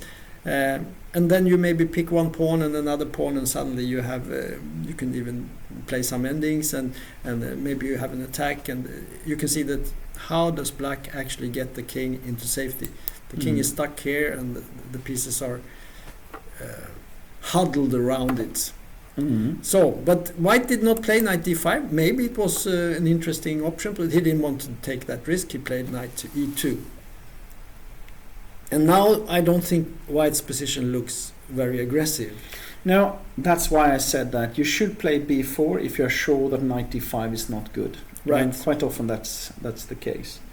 But there is one small problem here you mentioned before, and that is the fact that tiger in Swedish is actually a very long time. Yeah, but that's quite common for tiger. That but does he really play so well in the time pressure? No. Well, I wouldn't say. I think that is his problem. Why it's not stronger, because when tiger gets his if he has got a very high level, standard. I know he plays fantastic. But fantastic, sometimes when he gets low on time, it's just not possible to play this high level, super strategic, dynamic chess. Exactly. No, it's got we always want to play good moves and creative moves, and this takes time. He has a very high ambition. Exactly. In every situation. So this is of course a danger. We can see already that he's got less time than his opponent. I'm a little bit worried for Tiger in this position. I think the position objectively is it's absolutely fine for Black, roughly equal somehow. Maybe White has a slight advantage. But Black has many options. I mean, you can play ideas like you could, for instance, play something with this pawn here. You could just rush down to a4, something like this. But that's dangerous also, because if you do that, knight d4, suddenly you get a square on b5. So I guess that's why it takes so much time for him. Yeah, it's not what you do right now, but it's in the cards. I mean, it could happen. Maybe you have to prepare it somehow. I think normal moves for Black here would be to play moves like bishop e7 or bishop d7 or something, rook b8 maybe, I don't know. Or bishop b7 maybe. Bishop b7 also. There are many moves. But it's not easy to play. And I wouldn't... It is not quite my style to play this with Black, because I think you really have to be creative. Also that in one sense it is easier to play White because you have a more straightforward idea. Right. While Black has got all these options and has to evaluate which one to go for and so on. It will be very interesting to see how this ends. Yes, for but sure. I think we have to go to the next game. Okay. And here we have a game between... is it Kokoshari? Yeah, we have this young Felix Tulshinsky. Tulshinsky from the Ukraine, or you shouldn't say that, you said Ukraine, not Ukraine. Ukraine he comes from. And he's a young guy, and he plays against a young Swedish player. Khan is originally from Turkey, but has lived in Sweden for many years, and now living in Jönköping, studying, I think it is economics, if I'm correctly informed, but still has got high ambitions for his chess. So, he of course, obviously, he wants to become grandmaster on. So he's one of those training quite hard. A little bit unfortunate for him is that because he has been, trying to get a Swedish membership and staying in Sweden and so on, while the Turkish, there has been some problems with that. So I felt that he has not been able to take these steps also due to that he has not been able to play so much abroad. That has affected him a little bit. But, can play very, very strong chess. And what I like a lot with him, that quite often cannot be taught, that is, he's a great fighter. I've seen many times when sometimes his position is a little bit dubious or doesn't have this huge advantage, but is fighting so hard in every position. That's a huge strength. And we can see in this game, before we look at the moves, that already they have used quite a lot of time. So let's dig into this game, and we have Khan playing White against Felix, and we start off with a d4, and here Khan played g3. I think that is one of his favorite moves in this position. He has played it before, and he's inviting, it could be a Benoni with c5 for instance, or it could be d5 and then you get into the Catalan, and in this game we get the Catalan. Knight f3 and bishop b4, bishop d2, bishop e7. Yes, this is the type of of moves that looks a bit strange, but when you understand the idea, is that normally you want to put the bishop on b2, for example b3, bishop b2, but now it cannot go this way. So, and then black can retreat to e7. So if black, let's say black, instead of giving this check and going back, let's say he had played here directly. Yes. Okay, you can also put the bishop on g5, of course, or something like that. But a square you do not want it to be on is d2. So that's my point with the check and then go back. Is that basically you can still go to g5 from d2. Exactly. But you cannot get to b. So if white wants to put the pawn here and maybe later on put the bishop on the long diagonal, then this is not so easy, because when the bishop on d2 it will be... It's more or less out of rule, this idea. Yeah, it's a conflict with the knights. So these are sort of refined ideas in the opening. For the beginner it's not so easy to understand why you should make these moves. But when you've played a little bit, you have to use every little trick to get the slight advantage, right? That's right. Yeah, okay. So we get the closed Catalan here. Yes, and this is one of those structure from black with c6, d5, e6 that is very popular on higher level. Also because it's simply very solid. Even though white will have a little bit more space, it's very, very difficult to really challenge this kind of structure. Of course, in the long run, black will normally play a move like either d takes c4 and followed by b5, or later on play c6 to c5. But first he wants to have all his pieces ready. So it's a safe move in the opening, and then you start to develop your pieces. Right. So basically putting up a triangle here. Triangle formation. That's right. The only problem is, what about this bishop here?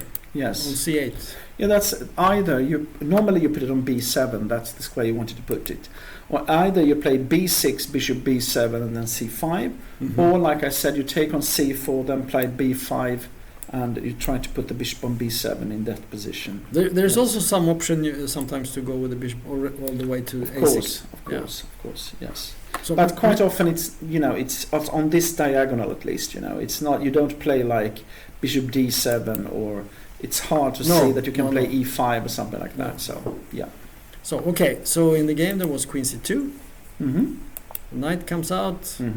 Rook c1. And a5. Okay.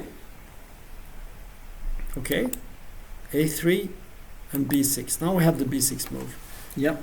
And I guess the idea now is to, if white would exchange, and he actually did that, then you take back with the c pawn, because else you have to. Yeah, you have to do that. You cannot sacrifice a pawn for nothing. The pawn on c6 was hanging. Yeah, that's what I'm saying. You cannot give it away. So knight c3, and now we get this bishop a6 move. I guess the idea here is partly to pressure this, but also to control this square. And prevent white from jumping up with the knight here. Okay, and now we get this second bishop move we talked about before. The bishop gets to a good square. Knight h5, bishop e3. You see this sometimes. What is he doing? No, the thing is simply that white does not want to swap off his bishop against the knight, and the black, the bishop is quite good on f4, ready to go for c7 or something like that in the right position. So I think that, and now if you go to e3, the bishop is very badly placed as well. So so he simply took the chance to play it like this, and so of course it's like a little bit of an offer to go for a perpetual. No, for a three times order repetition, and we will have like a draw. So it's like an invite for that. So many small tricks in this game. We had the bishop back and forth, and now we have the knight back and forth, and it's all about the white bishop on e3. Yeah, that's right. No, but it is. You could see, if I see this position, it's also you could see that There is this square on c6. Could be a possibility to go for. One problem White has got is the bishop on g2 is actually now not so much into the game, and that's something you normally you want to use this long bishop diagonal from g2 down to a8, and then you need to play like e4 at a moment, but it's not easy to see how this could be done. And then you have the move like knight to e5, then you start to swap off pieces. That's something you do not want to do most likely, so yeah. What we can see here also is quite interesting, that Khan has more time than he had when he started the game. He has 1:35, so this is obviously home preparation, and that's my impression of him, that he's very well prepared in his openings. Yeah.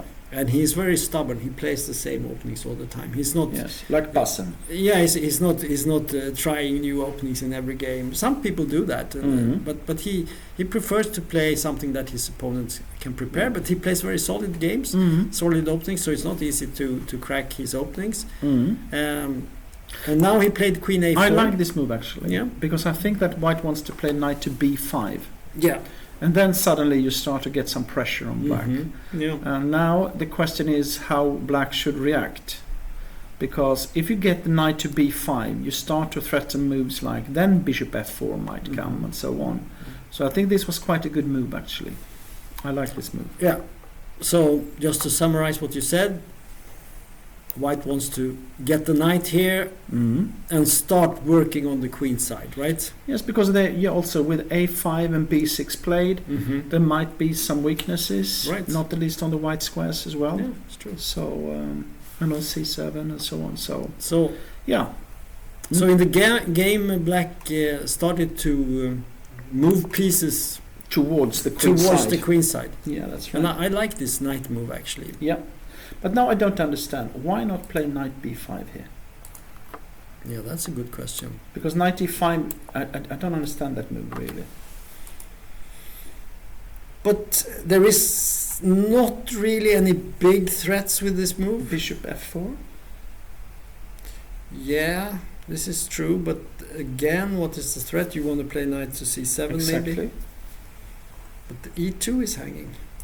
Okay. Maybe at some point, I don't know. It's maybe, but it's not so clear. But what should Black play in this position? That's a good question. Because Knight E6, then Knight C7. Yeah, you cannot play Knight E6. No. But is it possible to take the knight and play Knight E6 and maybe Knight C4 or something? Let's say we take this. I don't really like that. No, but you have to do something. No, I know. I just say, but then probably it's a good move. That's my point. Maybe something like this.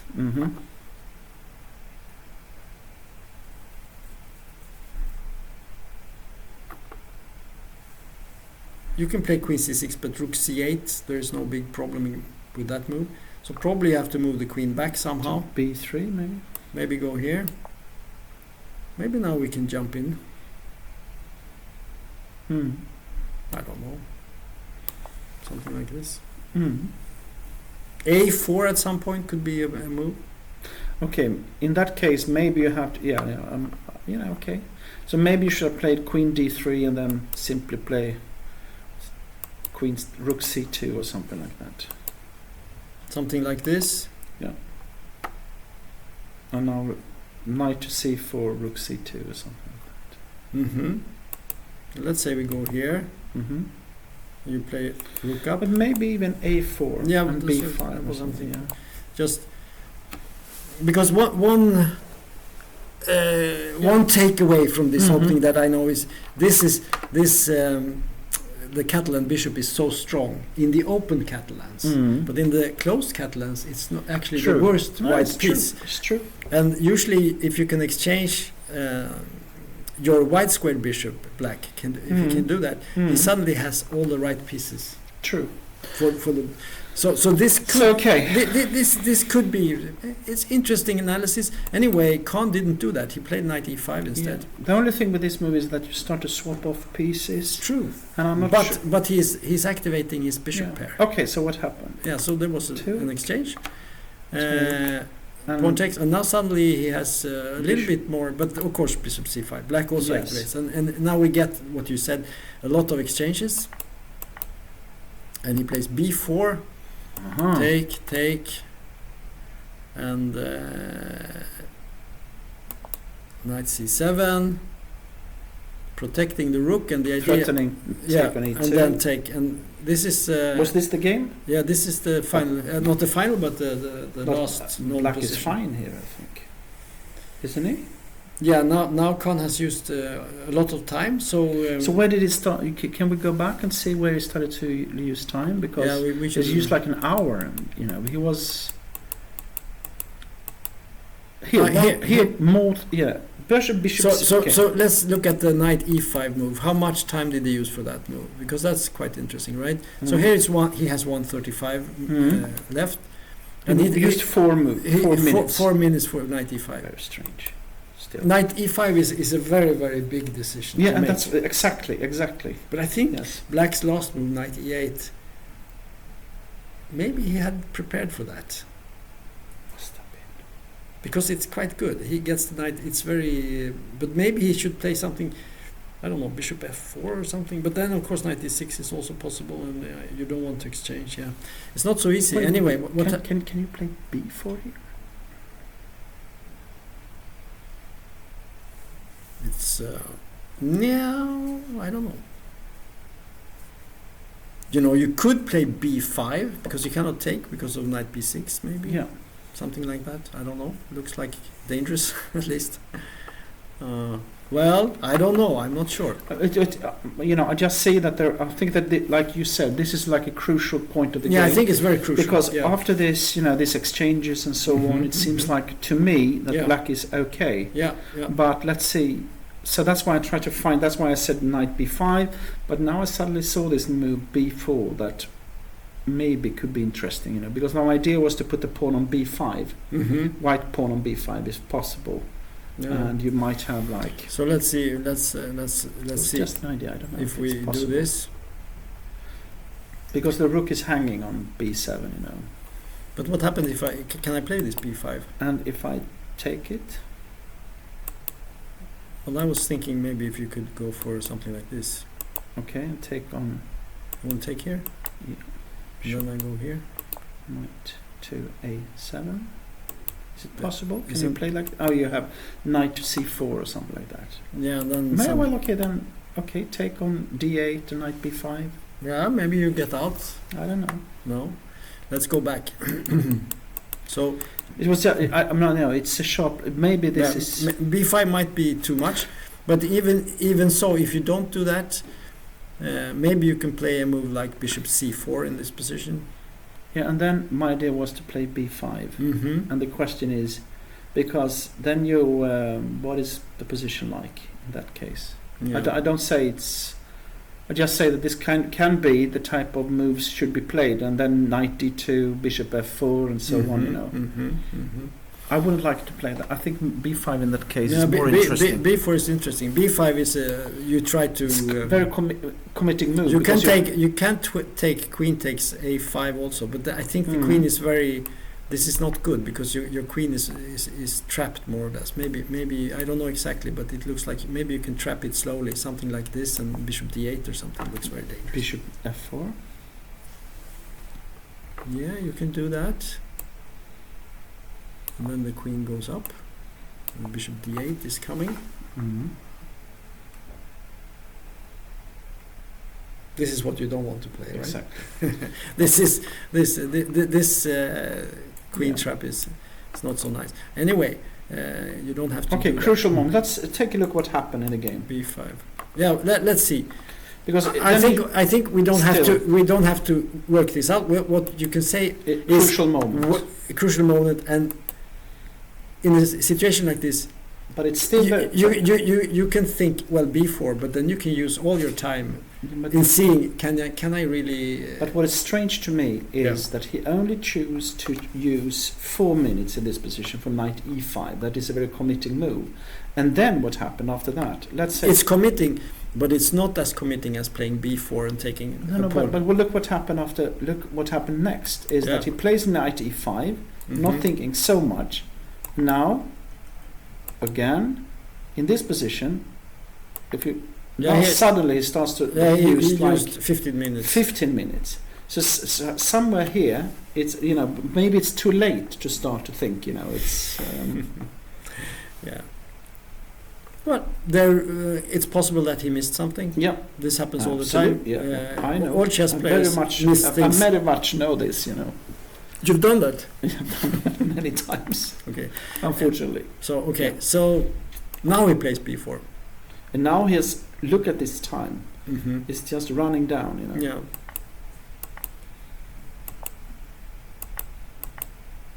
Yeah. So this is where we are right now. And at 32, okay, then, but still they have more or less the same time. But I don't know, is it queen c6? Well, the problem is you can always play bishop to c4 or something. It's exactly. I think this position looks. I'm not saying it's a draw or anything like that. It's still an interesting game, but it should be okay for black. I think. Black must be absolutely okay. Yeah. Because the c pawn is a pass pawn, right? Yes, but so this pawn could potentially have a future here. Maybe not to play. Can be weak here. as well. So it can be both. It can be both. What What we can say is that this bishop here is not doing so much, but he has the possibility sometimes to play bishop f1 maybe and exchange black's bishop, because the black would probably put the bishop on c4 next move. Let's say we play a move here. Let's say the queen goes here. Bishop c4 for sure. Yeah, most likely this move. You could play bishop a6 also, go here maybe. I don't know if that's a move. Oh, of course. If you play bishop c4, you can take on a8 maybe. Yeah. And then you have to take with the knight. And then maybe you can play like knight b5 or something like that. And then maybe white has got something. Maybe you can play rook a6 here. And take with the bishop afterwards. Yeah, white might be, but let's say we go here and let's say we take, as you said. Take on a8, we knight take with a knight. And here I thought about knight to b5. Yeah. maybe suddenly this is not so nice for. I don't know. I just thought that now this pawn on c5 might be a strong one, So maybe white has got some chances. Anyway, I think isn't it time soon to take a look at? Should we go back? Yes. To number one. Yes, because I guess something has happened here, in this interesting game again between the young Axel Falkevall, the Swedish hope, and not the least Bassem, the highest rated player in the tournament, the star of the tournament. Right. So we had this position. Yeah. And we had knight f3, yeah, that's h6. right. I think that was the position. Yeah. And bishop b3 must be the move. Of course, if white starts to exchange things here, he has nothing. Yeah. Like bishop takes f6, you can take with the bishop or the queen, and it would be a fine position for black. So bishop e3. Yeah. And now knight h5. And here we see this typical King's Indian ideas popping up. Maybe f5 at sometimes, but also this knight jump to f4 is possible. Yeah. And we get that immediately because white played that was back. That was a bit strange, wasn't it? You don't like that? Well, it looks strange to me. I think what about something like g3 or something like that? Yeah. I guess f5. I think I would take on f5 in that position, or knight h4 or something like that. Seems more logical to me, but so, but there might be a problem, of course. g3, f5, knight h4. That was my idea.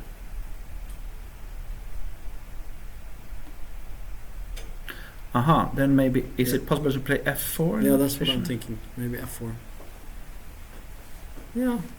And then take on g6. So let's not do it too complicated. Too complicated. Okay, so the idea with this is, of course, to take away the f4 square.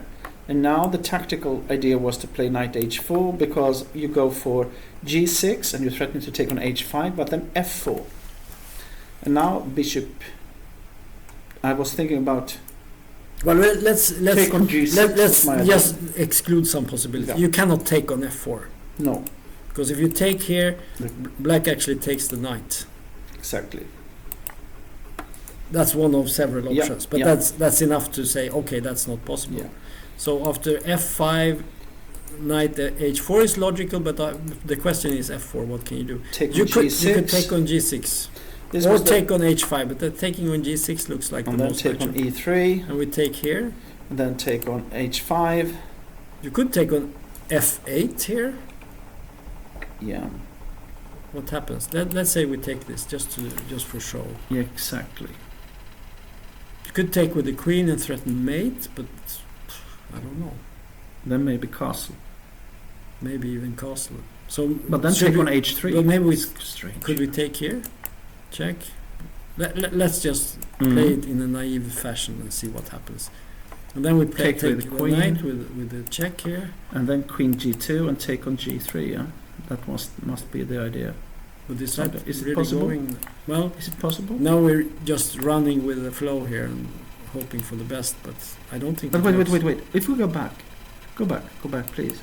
Go back instead of taking on g3. Do we have two pieces?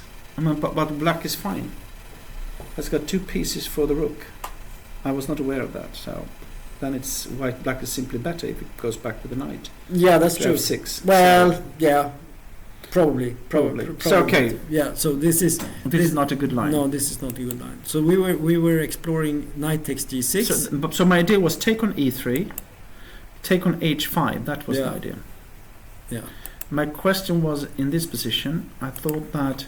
But we can take rook takes. We can actually take rook take f2. And I think with this we have shown that. Black is fine. G3, F5 seems to be true. This F5 move seems so G3 is F5 is a good move in this position. So after knight H5, Axel made the correct decision. Maybe at least it looks like a logical move he played here. Knight F4 and Bishop F1. This is typical way to play. Just falling back, and then the idea is to later maybe play G3. But still, black must be okay now, I think. And he played a very logical move. He played F5. G3. Now you can take on. Yeah. You cannot take on H3. That's the point. No. Now can you take on E4? Exactly. That's what I thought as well. Yeah. So here we see Bassem playing sharp a rather typical type of sacrifice. He sacrifices a piece, and the idea is basically to overwhelm white very quickly and attack on all fronts. And white has not castled, and the pieces have all retreated. The bishop to f1, the knight to h2, and after taking on f4, he has to, I guess, does he have to take? Well, h3 is hanging, right? Yeah, must take. He must take. So he took and take. And he has to play something like this. And now there was an exchange. Very interesting. Now he played c5. And now he played c5. That's an interesting. So because now you cannot take on e4 due to rook to e8. That's important. Let's just show that. So queen takes e4. We have this devastating pin winning the queen. And then black is clearly winning. It's not over. It's not over yet, but it will be over. Soon. So he has to fall back after c5. c5 is a very surprising move, right? It is in a way, because normally when you are going for the king, you want to open up the center to get the attack even stronger. But in this case, the queen is quite good on d4, and so c5 in that sense. The question is now, will the knight on a6 be out of play or not? But because the logical move is queen d2. Yeah, he played that. It must be that move, because to get to long castle and so on. But then he just pushed. What is happening now? This is very interesting because this is also again a very committing move, to go for The this. thing is, white can hardly take. I mean, you cannot take on e3. It's losing because there is queen h4 later on. Not immediately, but you start by taking back, and then where do you go? G2 maybe. G2. But can't you just check here or King D1. well, the G6 is hanging, yeah. But again, you can play Queen D4 check in that. Yeah, situation. it looks very dangerous at It least. looks very dangerous. Let's I give agree. this check. You cannot go to e2 because then it's rook to f2. So this is very important. And then you move here, and now you want to go for the queen check. I don't know if that is that the best move. Probably. Yeah. I just thought it was strong. Yeah, because you cannot king c2. Then there is bishop f5. That was the point. But then the question is how to support the g6 after king c1. How do you support the g? Maybe you simply play g5. Yeah, that's what I'm thinking. What about this? Because you have rook f2, very strong move. Knight g4, maybe. Knight f3, but then you can. Knight g4 is a good move. Is it good? I hope so. So let's see. What happens if we take it? And queen take. And then we come with a check here. All your pieces. I attack. Rook f2. Then we go in with a rook. You have some checks, but I think you have only. I think the king can. Maybe there is some move here. Bishop e2. Simply. Yeah.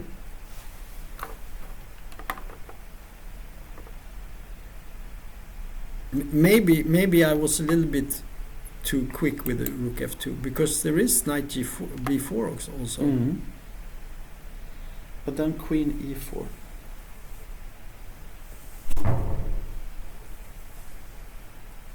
Okay, then you have queen e1. Yeah, winning. So knight b4 here maybe. Queen e1, yeah. Knight b4. Queen d1 maybe. Queen d1. But even here, black might have compensation sometimes. Well, he has 2 pawns, Mm. so there is it's still a playable position. Anyway, Very, very complex. very long analysis as well. Yeah. So Too long. So e3 he didn't take. no, okay. So he played. Queen e2, Mm-hmm. bishop f5. Mm-hmm. I must say what I like with this game, also from Axel's point of view, is that he's ready to go for the sharp play. Because it's the only thing he can do. Yeah, but also when you play a stronger player like Bassam, you should go for it. Not go down in a long strategic game or something like that. It's better to try to play like you normally do. Yeah. I like that. Yeah, so it's a good fight. And the fact that Bassam played this attack like this, it doesn't mean that it's winning or anything. No. He's playing it because he sees that there are good chances, and he knows that in the King's Indian, when you get the chance to do a thing like this, you should usually do it because it makes, even if it's not objectively good, it's very difficult To defend. to defend against. So it's practically the best way to play. So castles and queen g5. So we can see black is sort of looking for ways to disturb the white play here, because we can see here that this is not a winning attack or anything like that. He has 2 pawns and he has a lot of activity, but it's This I wonder. What about this? Is a bit strange. Queen g5. Yeah. knight f3, Yes. queen e7. He has this pawn, but Queen g2. No, it looks dubious to me. King h7. Yeah. and now bishop d3 or something like that. But I don't know. Then take, and knight b4. But you could say, okay, how much has black sacrificed? He has sacrificed a piece for 2 pawns, but he has 2 pawns, and one of them is on e3, and white cannot really take that pawn. It's a very solid pawn. You put the rook behind, you have the queen, and so on. So black has 2 pawns for the piece and activity. Mhm. I think white is better here. Yeah, me too. But I wonder what the computer will say. yeah, we don't know and we're not going to check. We have that policy. I decided. You decided? Yeah, I decided because I analyzed one of the games from round 1 with the computer, and I realized this would not have helped us in any way. Okay, Tom. So it's So then I just say, I wonder what the computer would have said, yeah. but I don't say we're going to see it. No, Everyone at home can try maybe to after the game we can go through with, Sure. and then we can That's fine. then we get feedback on. As always, I follow you, Tom. That's good. Thank you. I don't like you to think and do things on your own. It's so No, that's disturbing. It's disturbing. Yeah. No, it's true. But I'm thinking black has, there is a possibility for at some point playing b5 or something and knight b4 and so on. There are many moves. And the question is, does white have a plan here? Yeah. Well, there is a plan, like you can play knight bishop d3 and so on and try to exchange. Maybe you should simply play a3. Yeah, that's what that was my first Yeah, just idea. to get, because one problem black has got is that the knight on a6 is not doing much. So by outruling that one, Yeah, this is true, definitely. This is a possibility. maybe you have to play knight b4. I was thinking that too. Maybe knight b4 at some point. Anyway, this will be a very fascinating game. I don't think we can decide what's right or wrong here. It's in a way Hard fight. It's sort of balanced in a strange way because white has the material, but black has more play. But if we put it this way, Yeah. what are the moves black wants to play? Because if white has got a very simple plan in playing a3, trying to swap off the pieces and so on. Yeah. But how could black try to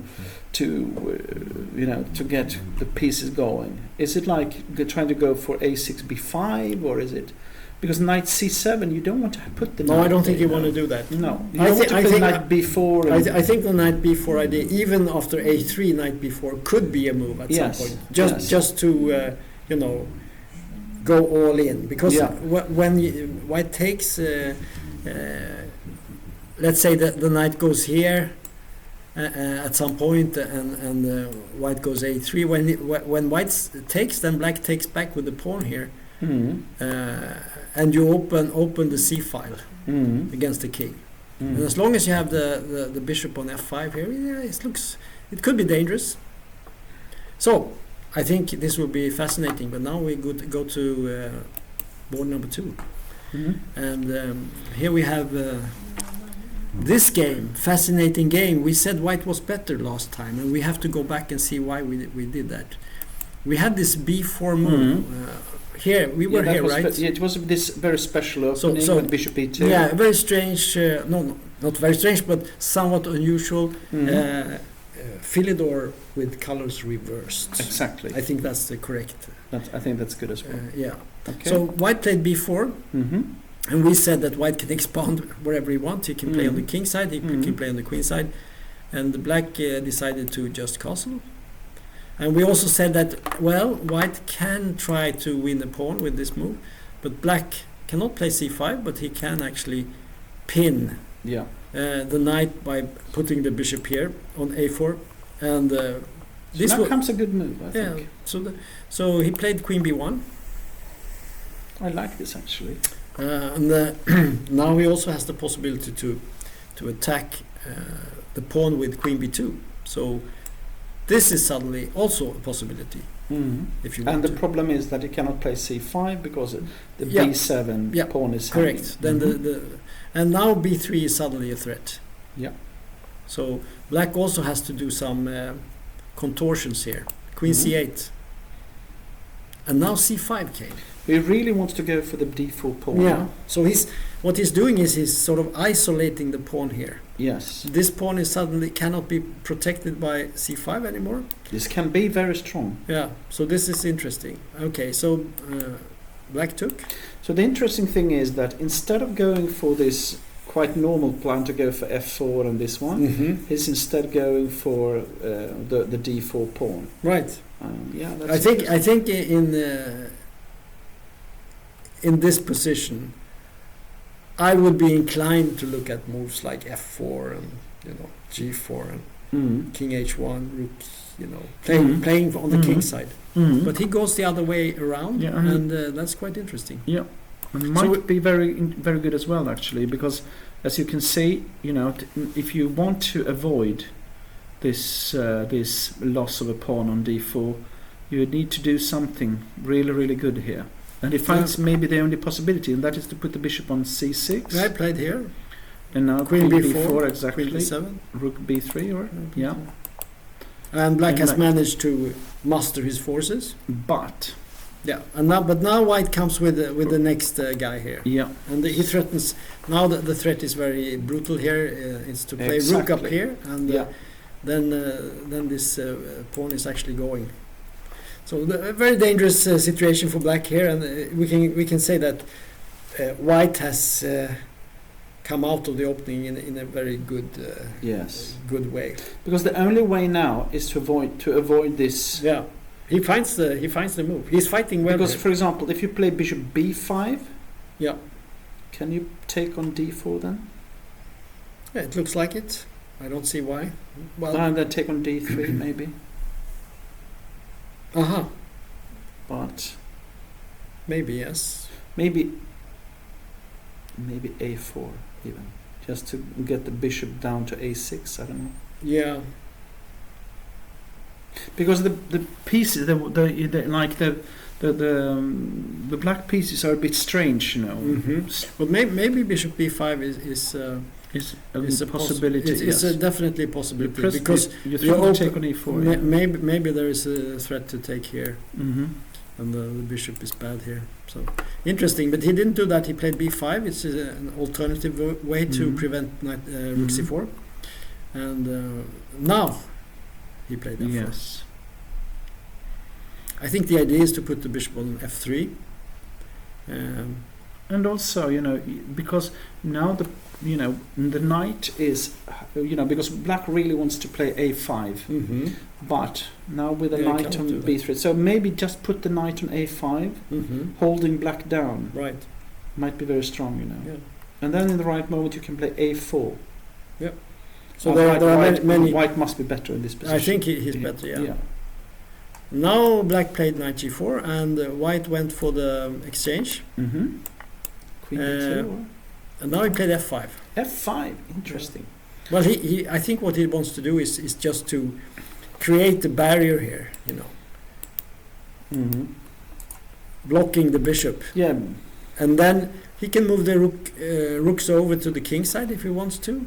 He threatens to take on D4. Why didn't they play knight a5? That's a good question. Let's have a look. So you want to go here? Yeah.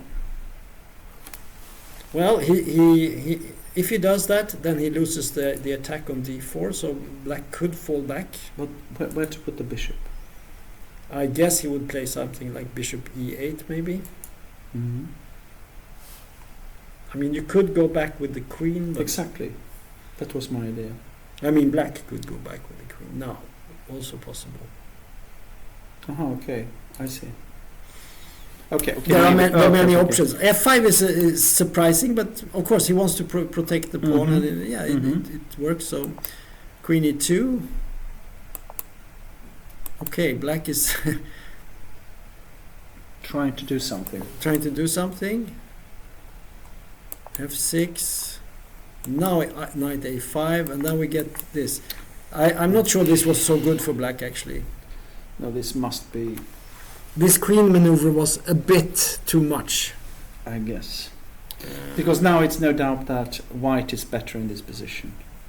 Because the a7 pawn is very weak. Yeah, this is the problem. And, even on the king side, white has got the chances with g4 and so on. So White played the rook A3, Ready for rook d8-1. and Black played G6. Try to do something, yeah. He has got a tough game in front of him, Yeah, this is Also- not easy. yeah. White definitely is better, Mm. and the so many weaknesses. A pawn, D pawn is very weak still. The B pawn can be weak. Well, if you take on g6, for example, if Yeah. you take with a bishop Yeah, then You it's- have knight c6, Yeah, then it's losing immediately, I think.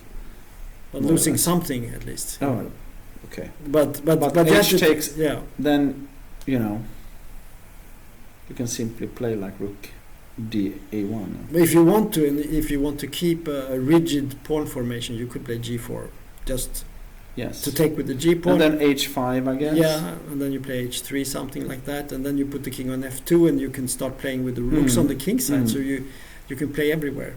Oh, this is horrible. But let's see what happens. So we go to the next, and then I think we look at this, and then we take a little break. Yes, sure. So this is Tom Kantans from Latvia playing against the young piece Turkish up. guy. And He's a piece up. He's a piece up for a pawn. Something horrible happened here, so we have to go I mean, back. you can even take on f7 and it's game over. So in this let's see position. what happened, because we had this fantastic Yes. position Yeah, that here, was interesting. Yeah. and Here we said rook a d8. Huh? and you found this beautiful move, rook a d8, which would have actually set up a barrier or some Look at what protection. happened. It was more or less than what we discussed. Yeah, he played e5, Yeah. take, and now he played the rook takes f6. He did that, okay. And I guess you have to take it, right? But now b4, And now he played b4. and now if you take on b4, your bishop take e5, and there will be a checkmate. Right.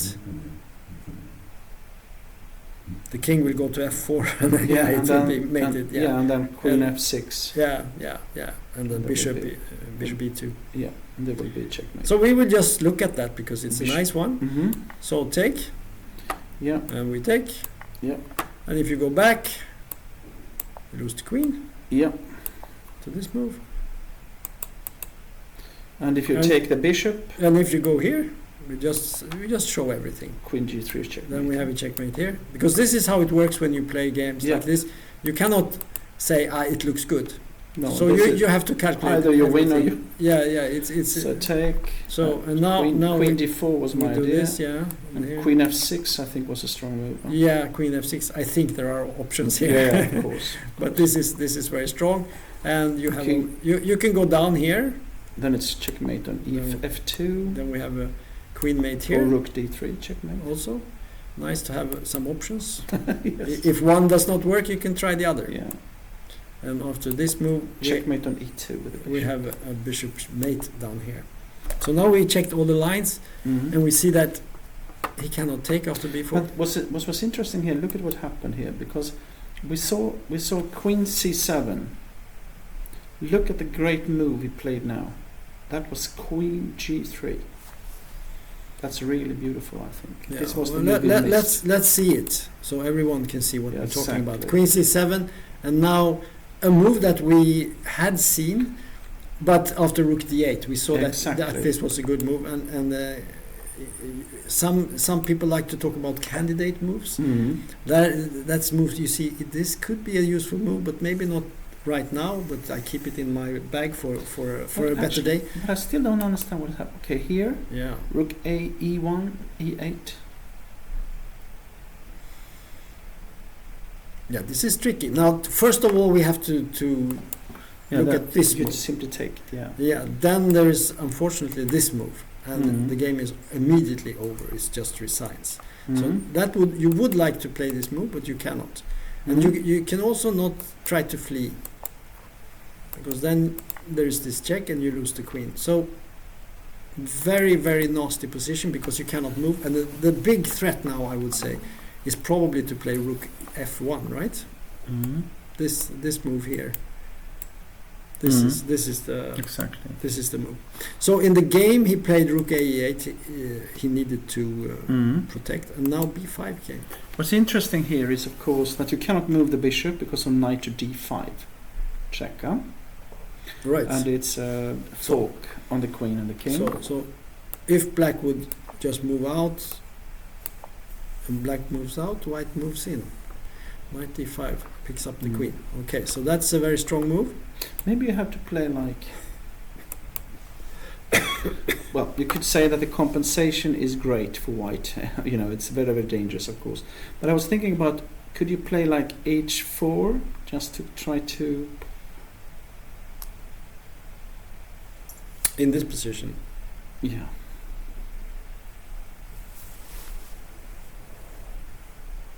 H4, interesting move. Let's see this move. Just to, because if you take, you lose this long. Yeah, you need to do something. You need to do something. So white can make a choice here. You could check on f2, or you could take on h4. Maybe take on h4.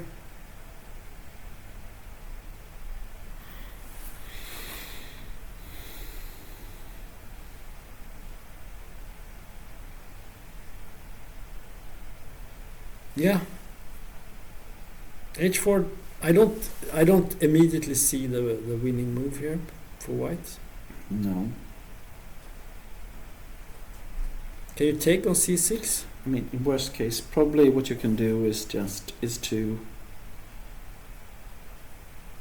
But then you can take on g3, check, king back, take. Probably okay for take on d4. Can you take on h4 check, king g7 and bishop c5 maybe?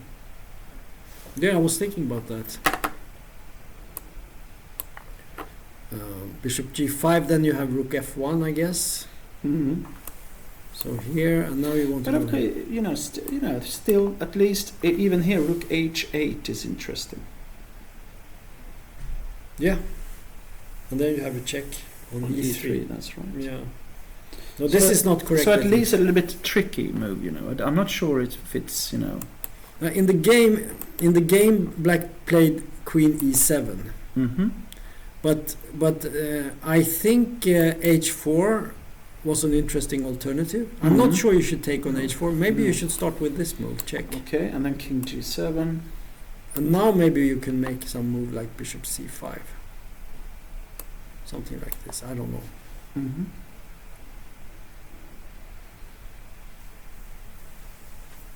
But what about bishop d7? Yeah, we can take on f8 with a check if we want to. Yeah, but in that position, it's equal position, huh? Yeah, I know. There is but there is also, of course, this. But there is also knight d5. Exactly, that's what I thought as well. So I'm thinking, this is dangerous. You have really quite a lot of play in this position. Maybe you take on a7 or something. You could. I mean, this is not nice for black, but it's yeah. Okay. Anyway, let's look at the game. In the game, there was not h4 played. Mm-hmm. Queen e7. Mm-hmm. Also very logical. You get this queen away from the problems. Mm-hmm. And now he played check. Mm-hmm. And bishop c5. Mm-hmm. And now and then take on c6. Yeah, now white is just clearly better. Whatever he moved back, so there was this and this. But now piece up. And now it's a piece up. Yeah, this is well. Yeah, we don't have to look at this anymore. We can just see how this.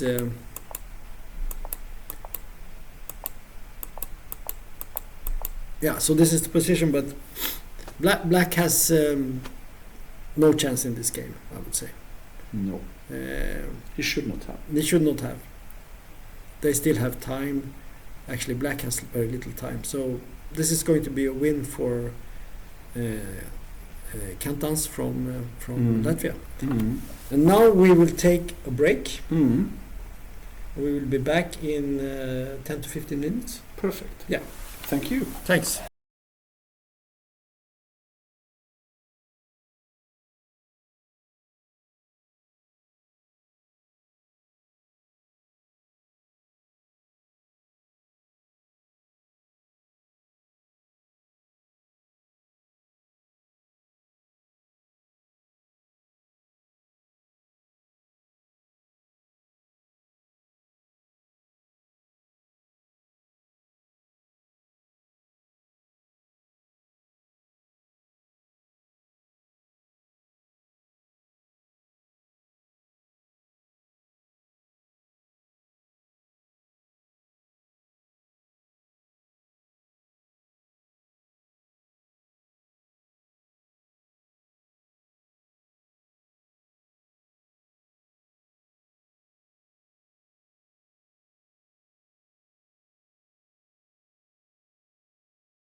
Okay, we're back with the second round of the Rilton Cup from Stockholm, and we will continue our go through of the games.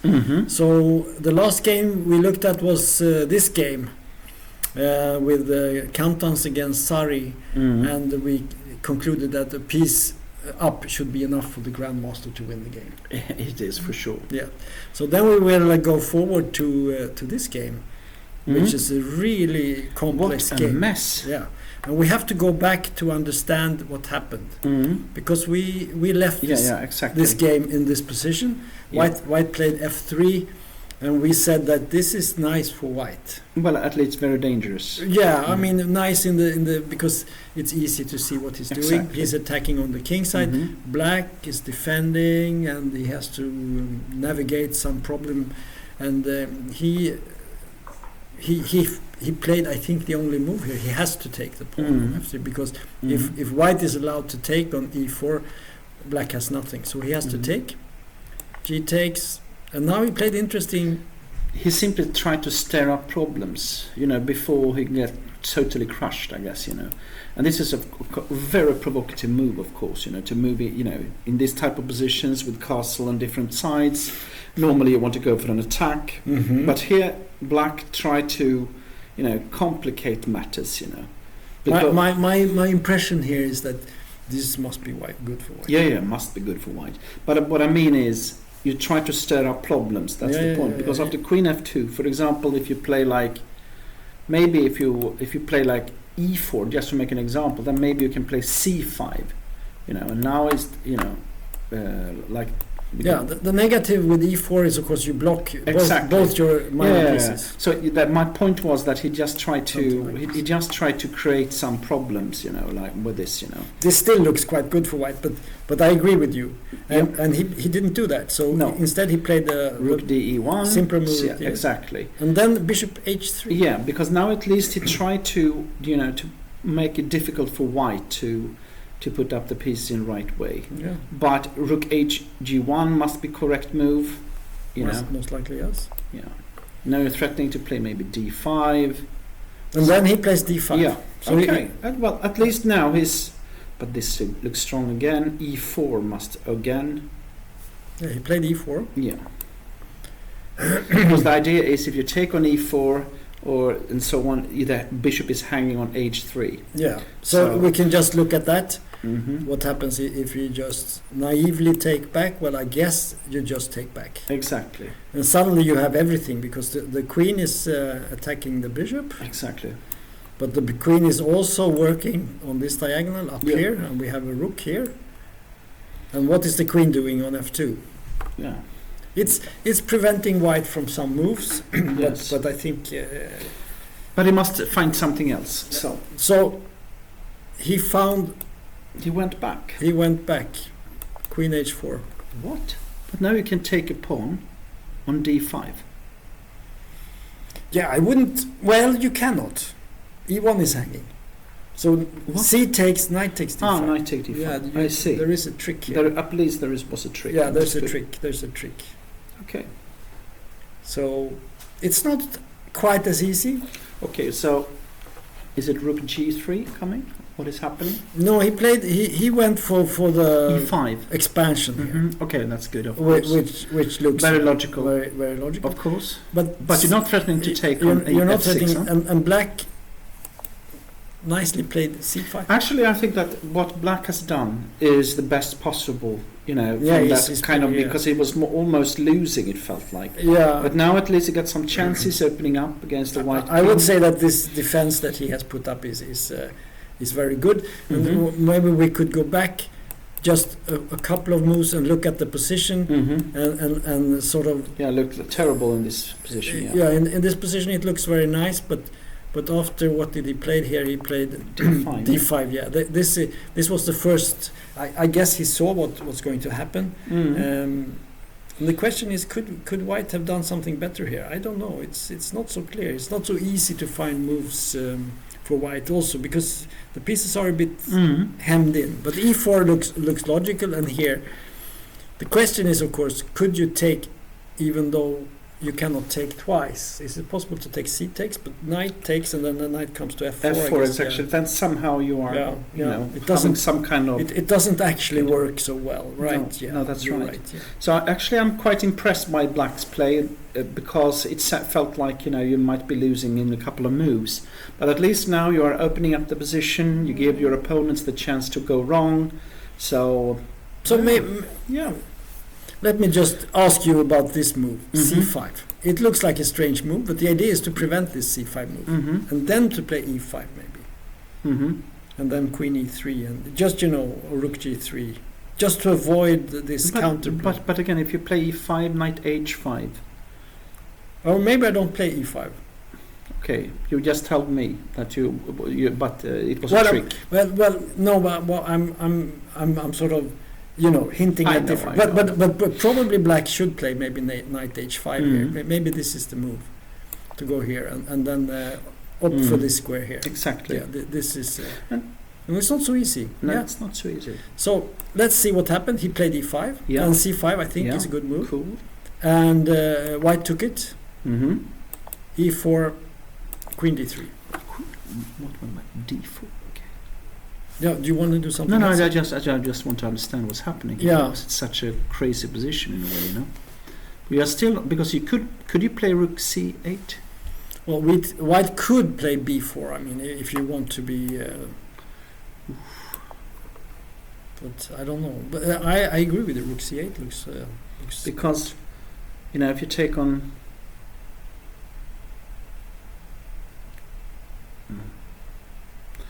Well, this is a difficult position. Very difficult position to judge as well. Okay, but I'm sure that White must be better here some way, somehow, you know, but...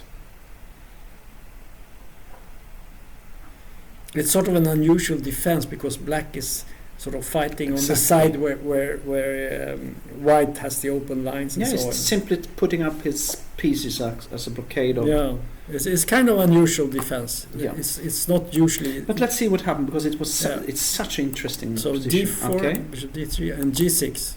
I think this is a good move. It takes away basically all the play on the G file at this point.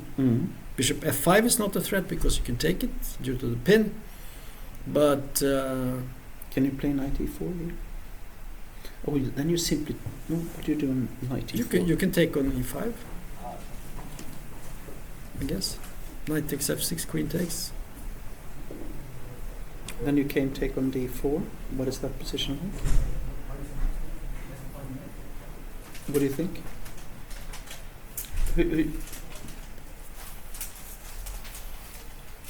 Very good. Okay, so should we have one game that is finished actually? Yes, and it's a surprising result in a way. We have on the first board, and I will give the floor to Axel Falkevall. Okay.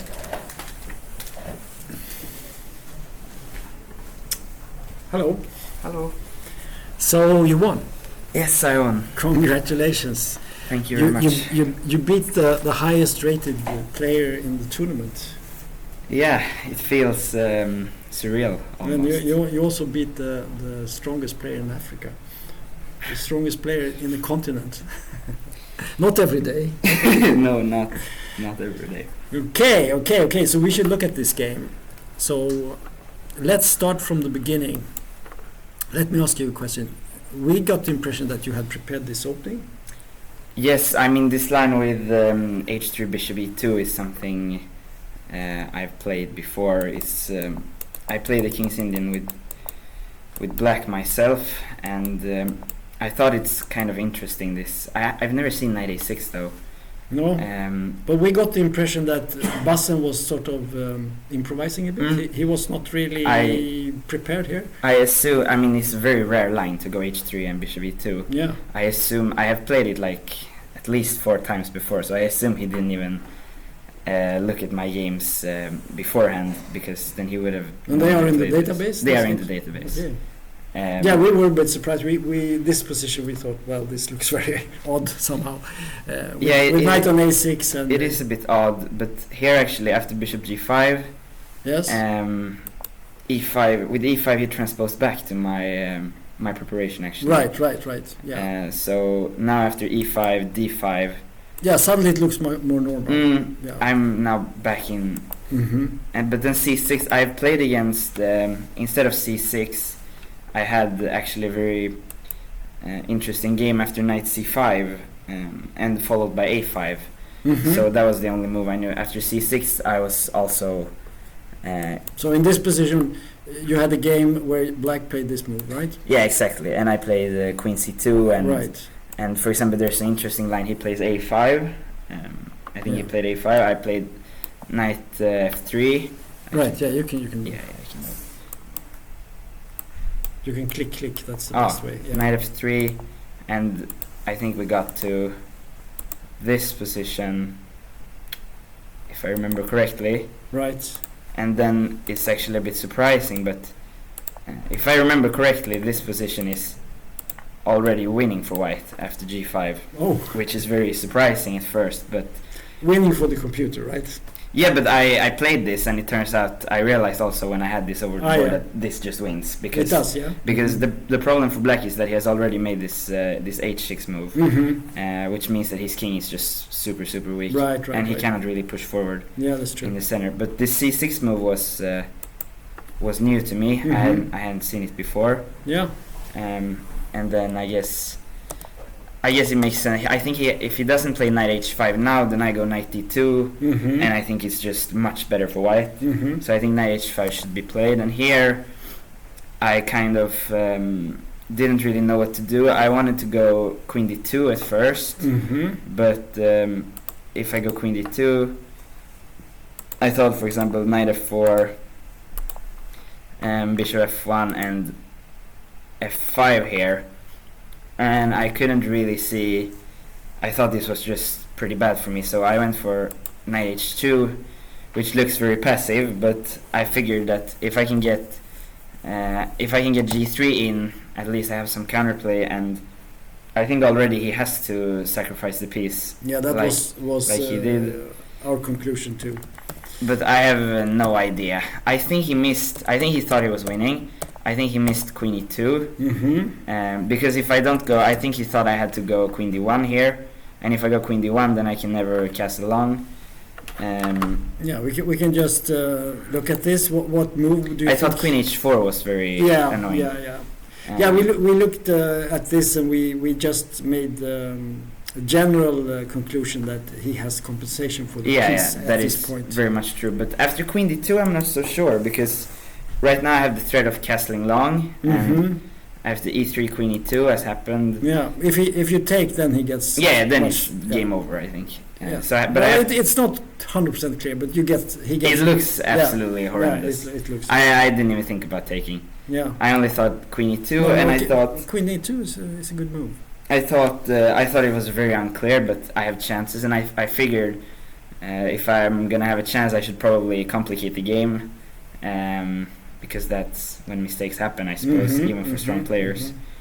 So we were impressed by the fact that you were walking right into this mess. Yeah, but I thought somehow around here, I kind of thought that I was already maybe even better. I don't know. Yeah, it's a very difficult position. The question is, does he actually have compensation for the piece? Yeah, and I felt like he played my knight on h2 is pretty bad, and he thought for a while, and then he just provoked it to f3, which I sort of felt. I assume he didn't want to allow knight g4 ideas, but it feels like if that's his best plan, then I should always be. I should not be losing, and it's anyone's game. And of course, if I get after this, if I get in bishop d3 under favorable circumstances, then it's just. It has the potential to be very good for me. Of course. You're a piece up. I am a piece up. If nothing special happened, you should win this. Yeah, exactly. So he needs to prove something. He needs to do something, and I couldn't. It looks very dangerous. Like for example, here after queen g3.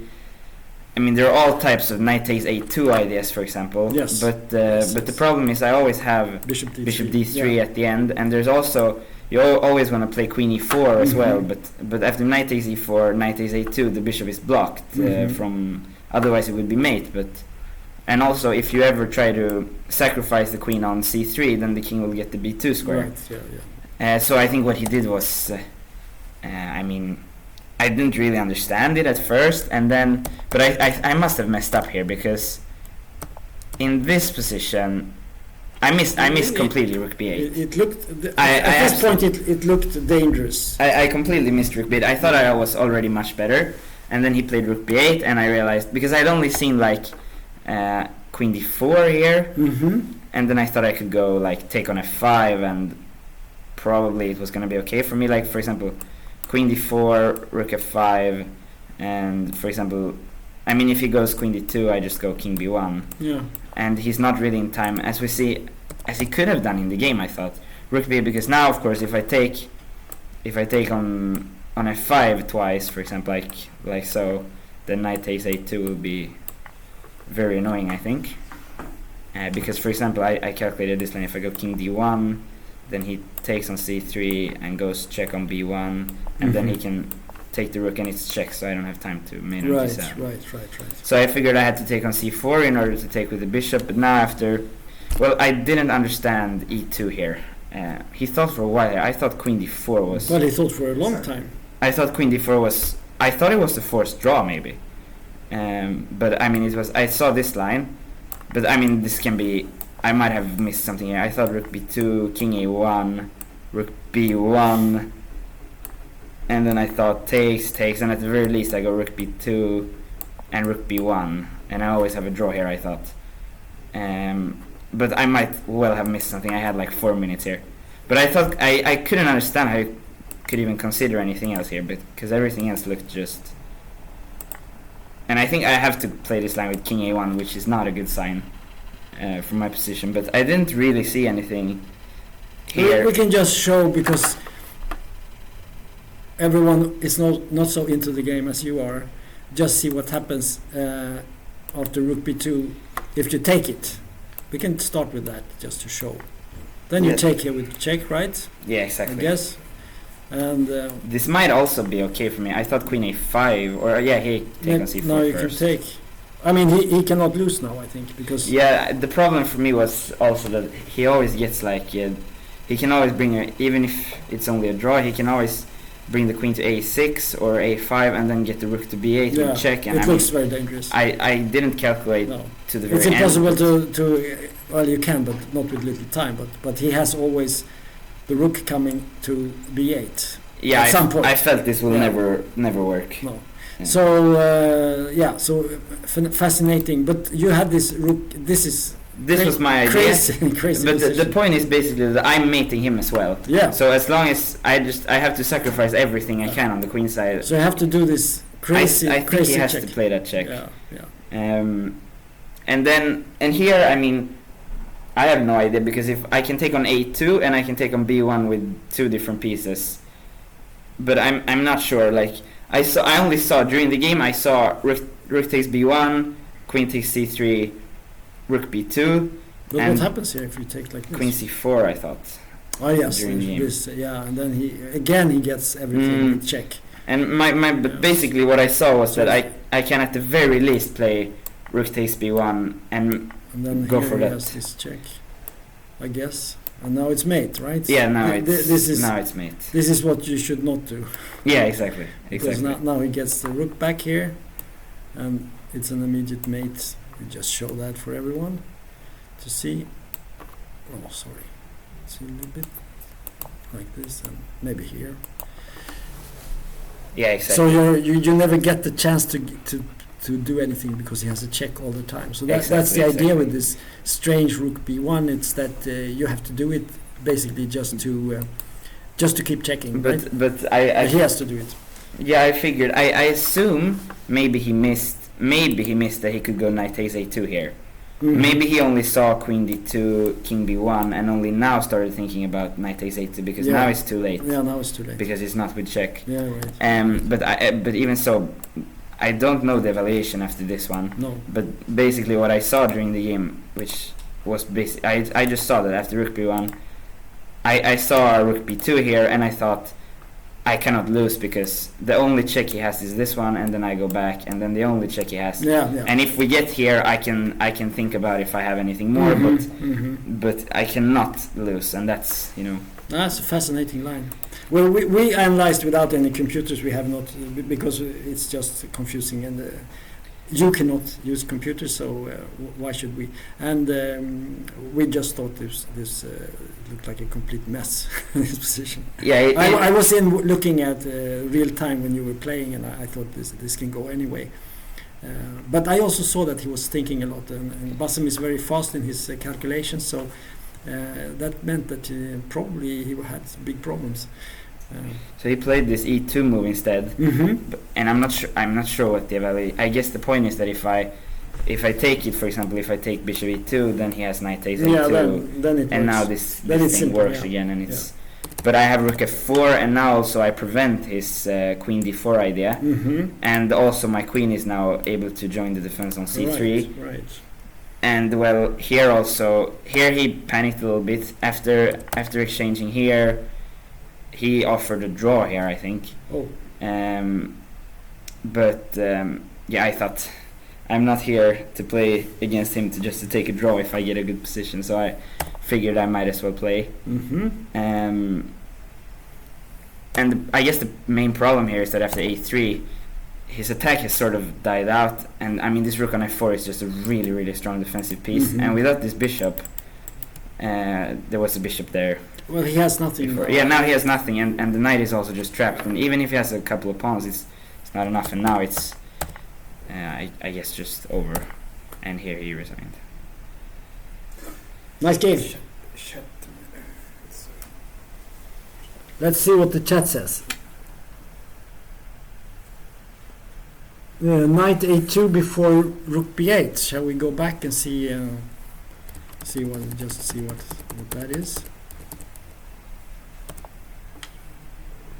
Knight a2. Oh, you can see now, apparently. Well, I did not even consider that. Oh, that's beautiful. With the idea rook b8 after taking, right? And then my god. Yes, and queen takes c3. Oh, that's Yeah. oh. Queen take. Oh my god. I didn't even consider that. Wow. And the pawn on e3 is very, very strong. Very strong. So this was that actually forced?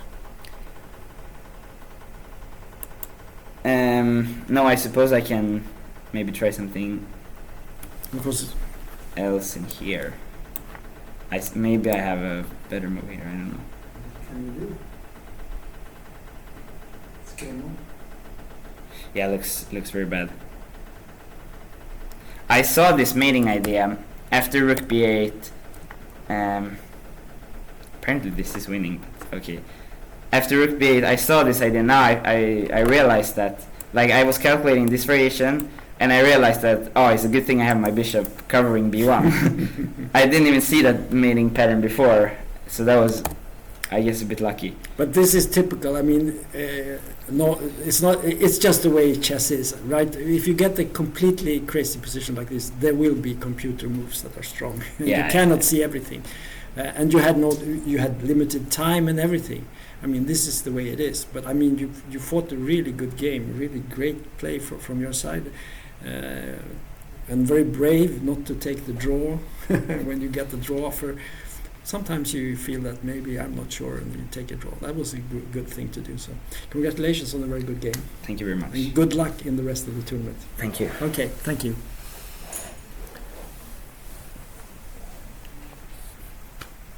Okay, vi tar en liten paus. We'll have a short break.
Okay, we're back again. That was a great game by Axel Falkevall, don't you think? Fantastic. But of course, in a game like that, with so much complications and little time, there will be chances for both sides. Yeah, I think he said very wisely also, he said that in this type of complicated position, also a strong player can make a bad move. Right. And this is actually true. Yeah. Yeah, well, but what I like is, when you play this kind of opponent that is so much stronger than you normally, 200 points, take the chance to play a real game. Don't play it too safe or be afraid, or just like Axel, because then you will actually benefit something from it, even though you lose, might be. And he proved that he felt that the position was difficult for him, but he still fought on, and obviously it was very difficult for the opponent as well. Yeah, that's how it is. So now we get back and we look at board number 2, and we have William Olsson, the Swedish young guy, against our Croatian grandmaster Leon Liviak, or Liviats maybe it's pronounced. I'm not quite sure about that. So where were we? We had this type of position. We said that white is... I think we were here. Yes, almost winning, and so on. But okay, let's see what happened. Yeah, we were discussing this. Should you take? You could take, but he played this G4 idea. Okay. H5, H3. So his idea is, of course, he wants to make the bishop bad. Yep. Because the bishop cannot really. The bishop would be good if it could attack this pawn. But it cannot. No. It's impossible. But there are also so many weaknesses in the black position. Yeah. D4 and A7 and so on. And now when he opens the game, actually the black king is also a problem. Can be. Yeah. So it all looks decent. White is retracting the rooks and not going for the A pawn now because it's well protected, but instead he's going to use the H file, I think. So clearing. And now the D4 again. And now he comes here, threatening the knight. Knight goes back. Bishop E8. I think in this position now, they were having not a big time pressure, but they were a little bit stressed. I think I got that impression. King F2. Knight F3. Looks good. Rook G3. Knight A3. Threatening to take on D4. Yeah. And black has just misplayed this now, and the pawn falls, and here he resigned. Yeah. So I don't know if it was pressure of time. I think it was it was the position. The there's position. Not much to say actually. It just collapsed. Yeah, he had in a crucial moment. He chose the wrong way in the opening. Right. And after that, he had a hard game. Yeah. And quite early on, you could see where this game. Yeah, I think, as you see, we just go back and relive one. It was this Knight D4 move. We had this position, and here black made a fatal mistake, I would say. Maybe. I think so. At least for me it looks strange, because after that white has got easy game after Knight D4, I believe. After these exchanges we have this position. Yes, white is already, it's not only that you have probably a slight advantage, you also have such a much easier game, and he could choose either to go for our route, F4 and so on, or like he did in the game, go for the D4 pawn. That was a big weakness. A little bit surprising plan, but logical when when you take a look at the position. So not much to say. No, I would say that we got a little bit of a masterclass by Leon Liviats. Because the way he played it was quite nice, actually. Yeah, very, very good game. Yeah. And also this how calm he was, slowly building up the pressure and so on. Right. Well, grandmaster play. And then we have this game. Yeah, but this was the piece. Okay. So we have a comment here on the chat. Let's see what he says. Can we look at Tiger versus Fecker? Yes, we're going to look at that game. for sure. Coming soon. It's coming on your screen in a while. Mm. So this game ended in a win for White Yeah. with a piece more. Yeah. This way, I don't think we need to go. No. deeper So into the first 3 games ended in White wins. Yeah. So then we go to board number 4, and This this was a really interesting game, you know. yeah, this was an interesting game. But we had it on now. Well, let's see where we were. Yeah, we were here. We were here. This was the game we were looking at Yeah, when, exactly. when Axel came. Yeah. And we had some moves. We said G6 was a good move, and Mhm. I think this was the position where we left. Mm. And here rook G3. It looks logical. Now it's really, Knight really at interesting. H5. And here I looked at rook E4. Yeah. He played rook E4. And Yeah. knight And what F4. about if you take on F4 now, and then take on H3? What about this? This was what I was looking at, you know. Yeah. How is this position? Well, I guess you could take on E5 here. Yes, and then, yeah, what is this like? Yeah, So knight E4. No, you cannot do knight E4. That's a problem. exactly. It's a pin. So maybe this is okay for black, actually. But I thought Yeah. king B1 maybe, but then rook E3, queen F1. I don't know what this is like, but I'm not sure that, you know, maybe white is still better in this position, you know. You know, bishop E4 and bishop D5, Maybe you can play D3 here maybe. because you can't take it because of rook D8. Maybe. Black has a nice game, but Well, I was not sure about this position. no, I'm not sure about it either. But maybe white, you know, at least this is giving black good chances. So, and when this good position that white had, you do not want him to slip away from. So let's see. Let's go back. Let's go back. So knight F4 here. So can you play queen take D4 here? Yeah, I think queen takes D4 is possible. That looks. This is a possible move. And then rook knight to E2 check. Is that the idea? The point is that you can play king D1. No? Because I looked at this during the game. King D1.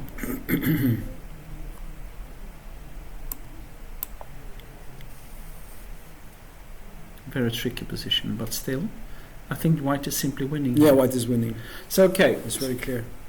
So after knight F4 here, white queen take D4. White didn't take. Probably he was afraid of knight E2, but yeah, this was a mistake. Queen takes D4 is. And then queen take D4. Rook, is it rook A D8 or what is happening? Then queen E3. I don't know. Yeah. Queen E3. And black's construction on the king side is not so impressive. No, because G5 you can just No, take. well, I think this is simply winning, isn't Yeah, it? he's winning. Yeah. So he should have played. Okay, so but he had a great chance here then. he had a great chance, but he played instead queen B3. Yeah. And suddenly black got this Oh. shot. Yes. Now it's. Yeah. What when rook G4. You take on bishop take G4, take on F3, then you have queen E1 check. Queen E1. That's yeah. important. Yeah. Yeah. That's right, and it's. So it's an exchange up for black basically. Mm-hmm. So in the game he played king B1, D3, Mm-hmm. another strong move. Mm-hmm. Because if you take, I guess you can just play rook D8 or something. Yeah. Well, yeah. Everything is just falling apart. Mm-hmm. So we played bishop D1, take. Yeah.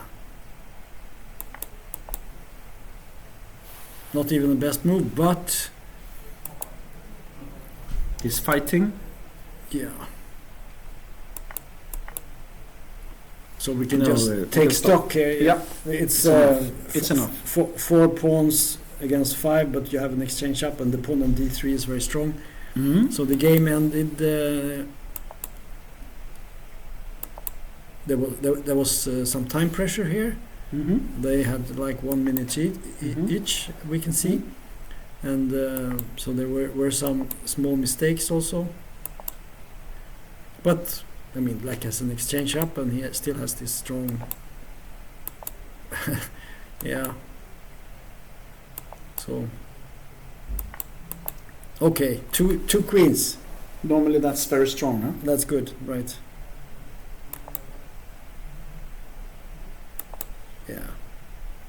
Now, Okay. Now it's... Let's go to the next. And that another was game. Yeah, that's resignation. That's it, okay. And now we come to my club mate. You are playing against the young Indian guy, Ilan Party, who played Rilton twice already. We had this position with a knight on f5. Yeah, we have to go back here. Yeah, we have to go back. I don't know what was the last... We had some interesting position here. We had the double bishop exchange. Mm-hmm. And then we had this queen g5, king h7, and g4, as we said. Mm-hmm. And even though we had this exchange, it is still very sharp. Of course. Rook ac8. c8, and that's right. And now the question, can you take on c3? Oh, he took on c3. No, he took on c3. Okay, this is really sharp. Interesting. Because this is a classical sacrifice in the dragon, is to take with the rook on c3. Right. Because it destroys the defense of the white king, and you will have many possibilities, not the least with the knight on c4 and so on in this position. So that's looks promising. So yeah, I'm just I'm wondering this knight c4 move at some point, if that is something to look at. Probably it's not so much. Or what's happening? Knight b3. We can take on g6 and take on b3 maybe in worst case. Yeah, you take on g6 probably. Then yeah. Knight b3, but then I was thinking queen e3, you know, and then knight b3. King b1. Yeah. Okay. Yeah, it's a possibility, but it's, yeah. Let's look at what happened in the game. So we had some disruptions, and now this knight move. Mm-hmm. And now there's a big threat here. Absolutely. Can you spot the threat? Yes, I can. Checkmate on b2. Yep. But the question is, and it's a little bit dangerous, this position, of course, you know. Yeah, it's a dangerous position. So you need to, and he finds probably a good move here. I mean, if he plays the knight back like this, then you always have to watch out for some queen check. Yeah, I think probably you make queen e3 check, because then you take on c3. Yeah. Yeah, exactly. So this is a good move in this position. So probably this move. Because maybe you have to take. No, I can play king b1 and queen c1. Oh, but that looks, but this looks... But it looks dangerous, but yeah, I'm not sure. So, threatening something unpleasant here. But queen c1. Yeah, and then we have this... And then play rook d3, but, you know, the point is that sometimes you can even play an endgame in this kind of position, you know, because all the white pawns are weak.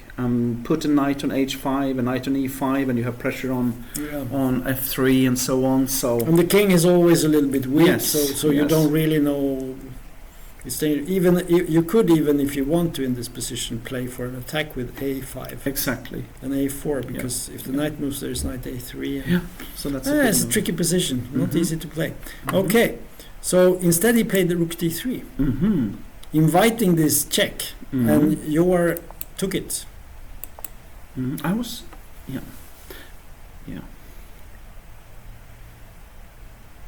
Would you like to play this position with no time on your clock? Oh yeah. but the thing is, Joar has only 7 minutes for 18 moves. That means he has less than half a minute per move. Okay, he gets 30 seconds also, so he has about one. Can you play queen take a2? Simply? Yeah, you could try that. Well, maybe there is some move like...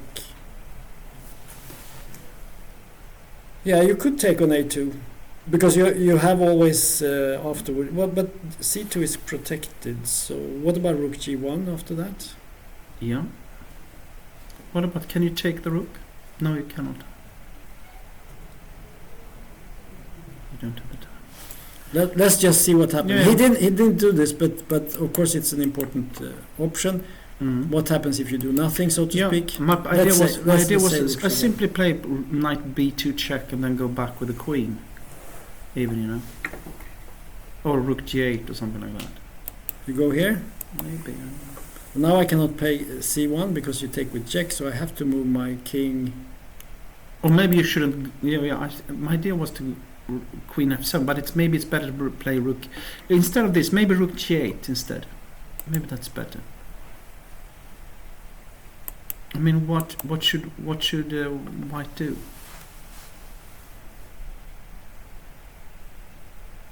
So now you're threatening to play knight to b2 and take the rook. Yeah.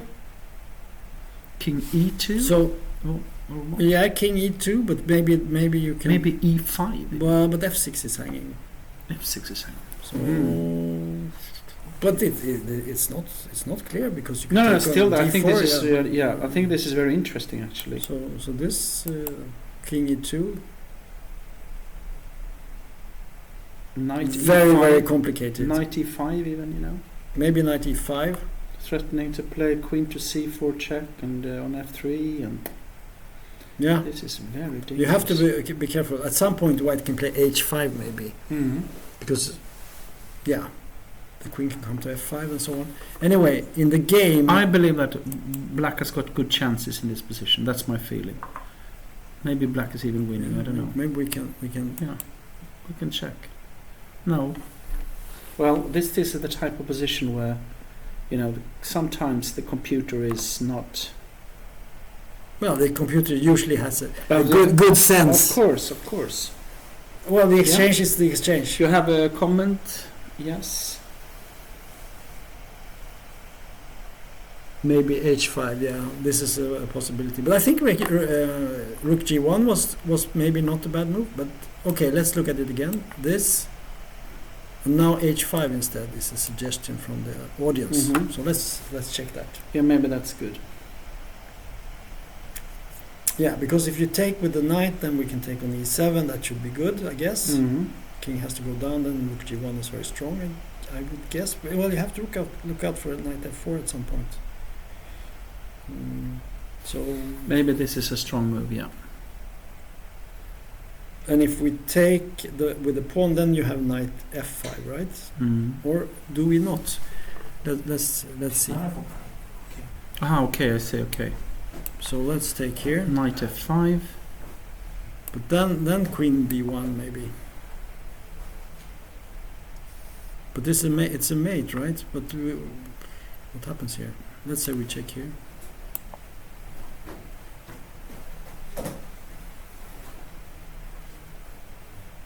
You have to go King here. e2. You could play queen c1, but then you give a check on b2. yeah, right. So we have to go here, but then there's a check again. You have only one move, I think. King e1.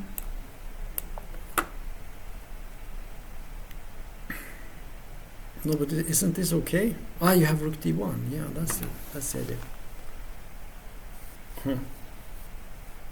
Very complicated. So this is winning.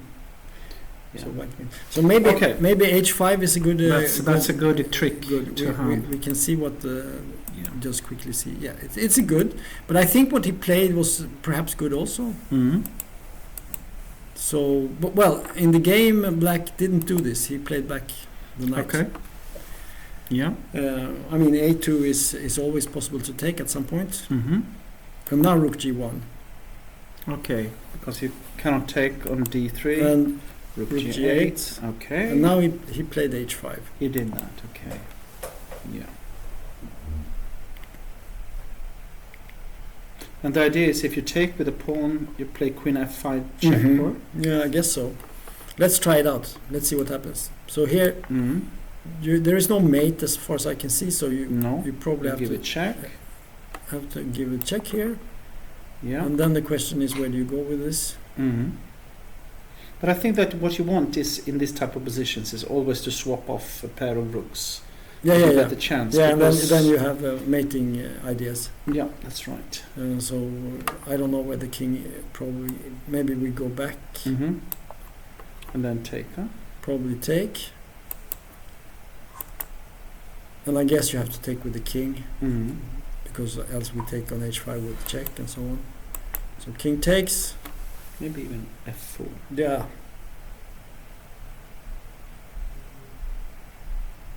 Yeah, what happens if we play this?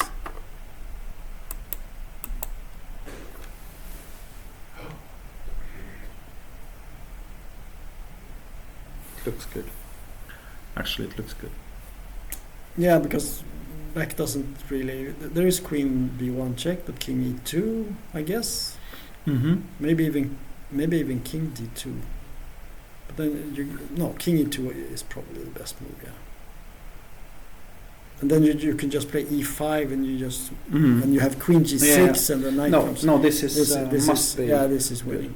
Okay, so what happened? He took, and then there was knight f5. Knight f5. Now he's really playing tough game. He's going for. And if you give a check on c1, then king e2, take on c2, rook d2, game over, or yes, because it's threatening mate on h6. Yes, so we can just see this. So if he gives a check here, king e2, we should play here, I think.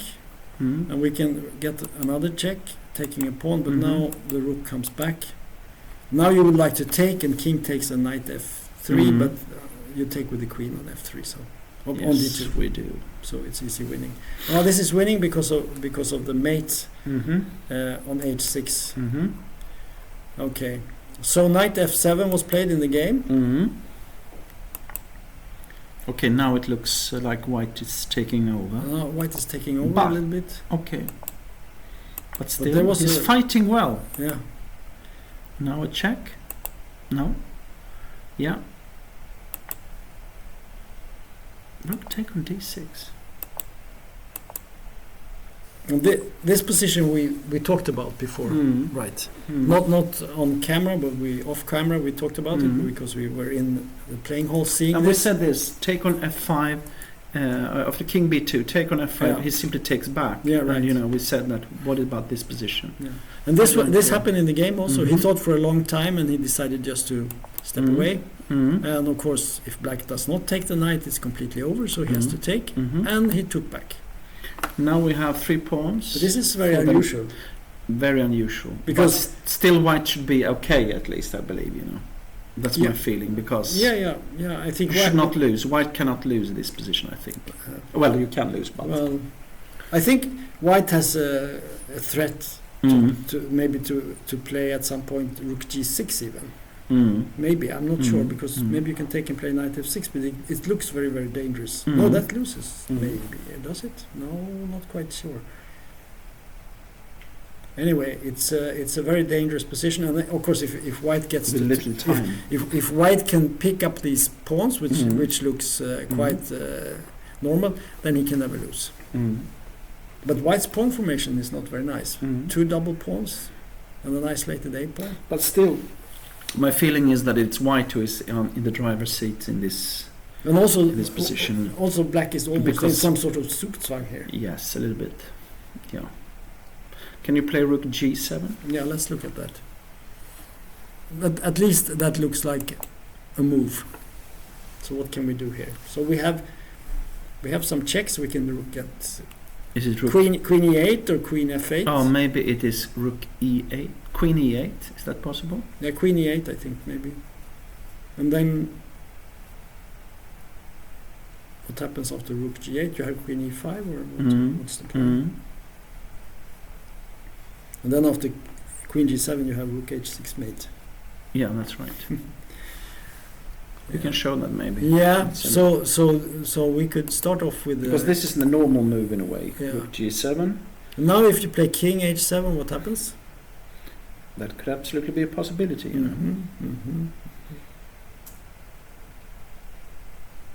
But maybe there is. Is there some rook d8 move or something like that? Yeah, that exactly. And then what is happening after take on f5? Could you take on f5 then? Maybe you can. Maybe you can just take. Maybe you can just take. So what do we do here? King h7 is the move, I guess. Yeah, well, we were discussing this move first. And then we said that this was perhaps strong, most likely. at least irritating. Yeah, because if you go with the queen, unfortunately there's a mate. in one yes, move. and if you go with the knight, then you have queen to h2, Yeah, then you have queen h2, and now again, I guess. least- Maybe knight h5 back. maybe actually, but f4 maybe. Maybe now f4, yeah. Yeah. Maybe f4 simply. But maybe it could be some rook ending with 3 against 2. But that could be winning with White's good rook. With the so- black king so far Yeah. away as well. Very tricky position anyway. It's not easy to play. No, this isn't easy to play. And in the game, What did he do after? Joar didn't want to do that, so he went for the pawns with this move.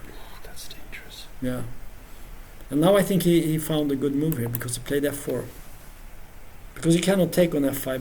There's a rook h6 always. So suddenly White gets going. And if he plays take on f4? Yeah, he did. Oh, he did that, okay. Queen takes f4, and now queen f6. Mm-hmm. Rook g7. And then he took a check here.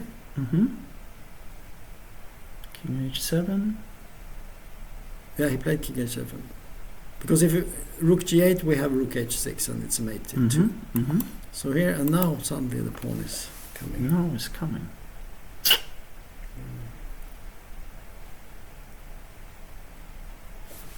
So rook c7, only square. Mm-hmm. Because if he Yes, of course.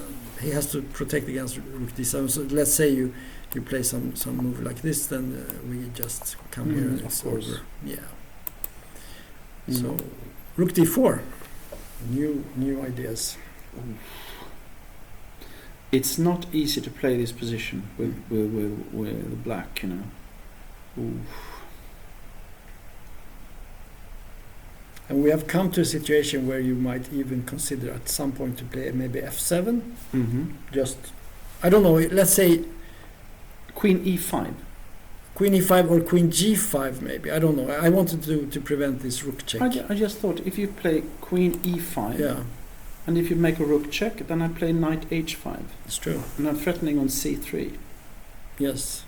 And that doesn't look so dangerous to me. And now you have the queen b5, but there is also rook Exactly. b4. Yeah. So what is happening here? So I want to play f7 here. I want to go all You in. want- All in. All in.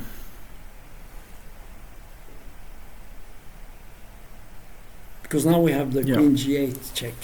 Mm-hmm. And queen b5, unfortunately, rook b4. Mm-hmm. Looks winning. So what did you do? So you might even get something like this. Let's say we take this check just for fun. And now if you move the Rook king, b4? then yes, here. And then we play something like this, you know. But now maybe rook h4. Mm. You take it, and then we have queen g8. Mm. Exactly. The king goes here, And check. and we get a new queen. And white is winning. And Yeah. we have the classical double queen attack. Mm. But let's see what happened. He found a move, because it's not Yeah. easy to find a move. He played No. knight queen to f3. He played queen f3. That might be better, yeah. Because then you keep an eye Yeah, on yeah. f7. Yeah. Yeah. I think f7 is the trick. If you get Exactly. f7, then Yeah, that's yeah. then it becomes impossible. So what happened? But not only that it's dangerous, it's also you get the check on g8. Mm. Because right now the queen cannot check, but once you have the pawn, you can actually start checking. So rook f3, queen f2, and he's very good at moving his pieces around in a threatening way. Yeah, now threatening both on. So now he has to give up the knight. Okay, now it's Yeah, the knight is. very difficult. So he has to play this, Mm. take, and take. Mm. Now we get a new ending, a new situation. Yeah, but this is very dangerous, of course, for black. yes, of course it's dangerous, but But still, okay. so white is still trying to find a mate here somewhere. Mhm. Oh, this is winning. Mm. This is a winning rook ending, right? Mm. In my humble opinion. Yeah, because What is your no, humble opinion? no, this is very easy because the king is Yeah. totally, away from Yeah. the center, and the rook on g6 covers it up. Yeah. So No, this is over. white is winning. So Mhm. now we get the request. Yes, So it's Tiger. tiger. Oh, I thought he was going to mate when I was. Mhm. What has happened? Was it the time pressure that prevented? Now we have to go back really far because. Yeah, let's move on from here because we had he was really good. Let's Just move on. yeah. But I always like to reconnect with Mhm. where we were, because we were looking at this position. Yes. And we said knight d5. Knight d5 is, this is the Michael Tal Mhm. move, but it's Mhm. probably not good. That's right. So he moved back, bishop Mhm. d7, Mhm. king b1, queen b6. Mhm. We said that this is difficult to play for white, or for black, I mean, because he cannot really castle and so on. Mhm. No, but we in this position, even though it's not easy for black, we thought that black was better in this position, or at least have good. Yeah, we chances. didn't say that he had a bad position. We just No. said he had little time and a Yeah, difficult position. that's right. That was so. Mhm. Let's see. H3 was played and A5. Yeah, Mhm. now the A pawn is Mhm. coming. F5, E5. Black has, this is A massive position for black, I would say. Mhm. Should be good for black. Okay. And we can see that the fact that white didn't do something Mhm. at one point, it has backfired completely, because now he Mhm. has a position. He played this bishop d3 move. You had the Still- excellent idea with g3 instead. Yeah. But yeah, it's still. But Mhm. what's he doing? What's happening? Well, of course, if he gets. I mean, he needs to play g4 or something like that to Yeah. go for knock away this knight on f6. Yeah, very but quickly. right now he's afraid of moves like a4 and d5 and things like that. Yeah, but maybe But probably he has to accept he has that. to do it anyway. Yeah, I he has to believe, play. I think you're. I think g4 is the only move here. Yeah, I think so too. I think he should. And then the question is take, and if you go for a4, then knight c1. He could also go for something like rook h2, but I don't think that's so dangerous. My idea was if you play d5, Yeah. maybe you simply Yeah. maybe a4 first, Yeah, of course, yeah. knight c1, then d5 g5 or something. Yeah, I like agree. that. No, but g4 is the move. Mm. I would have if I had been white here. I think I would have played g4. He plays a move that is much Queen e1. very strange Mm. move. But Mm. I understand what he's trying to do. He wants to put the knight knight on d2 to and then come protect on e4 as well. and get the knight to maybe to c4. Okay, let's see how he's doing, Yeah. Tiger. a4 knight d2. Mhm. So now he has a classic formation here with bishops and knights. But It's not something to recommend normally for the knight no, or but with white. it has a certain aesthetic appeal. Aesthetic, of With the course. rook on d1 and queen on e1, it's sort of Yeah. a Yeah. centralization of your And pieces. okay, still g4 is Yeah. to come, so okay. But so black has to do something. yeah, and he does. He played actually knight a5, Mm-hmm. and the idea is obvious. He wants to break. Now he plays g4 in this situation. Mm-hmm. Finally, I was not sure about. Played this move. Yeah. So this is why he should have played g4 before, because then it was more difficult. Now suddenly black can retreat. Mm-hmm. He might even at some point take on e4. So the g4 attack doesn't give so much in this position. I I would don't say. understand what's happening now.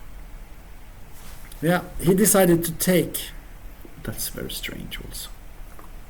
Well, he wants to finally open some lines or some, I think this is strange. Okay. Yeah, I agree. But what do you want to do? No, I just mean that g5 is the move you want to play. Yeah. That is the Yeah. idea, Yeah, But of course, if it's not working, it's not working. you can choose. Take on e4, of course. Go. Yeah, it's possible. You could also go back, but let's say you take it. But if you go back, I think white is okay. Yeah. Okay. Yes. Of course. Mhm. Yes. This is What the- happens if you take here? I just think that black is winning more or less, but at least I don't know g6. I'm not so sure. Let's take everything. We need to get some Mhm. open vistas for our pieces. And now knight g3. Knight g3 and queen b7. Or? Yeah, but now we have some play maybe.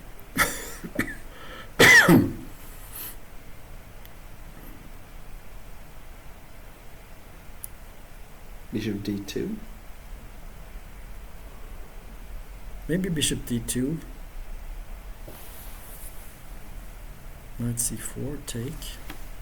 d5. I don't know what happens. What's happening here?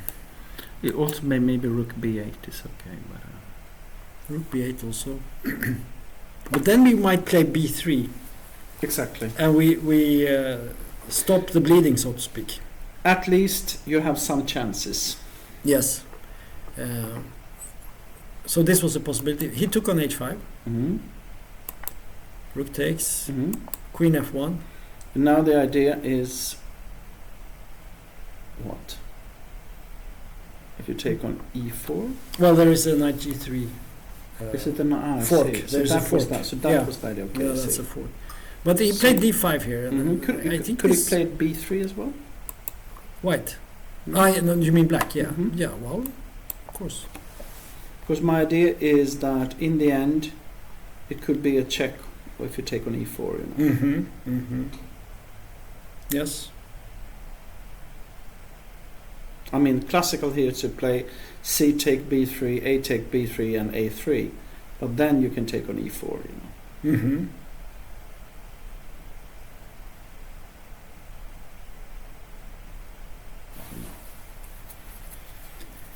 It looks. I think b3 looks quite good. It looks It's very good. it looks like the type of move you do in this Yes, position. yeah. But so I mean, does d5. Yeah, d5 is a classical move as well, Yeah. but it might be that.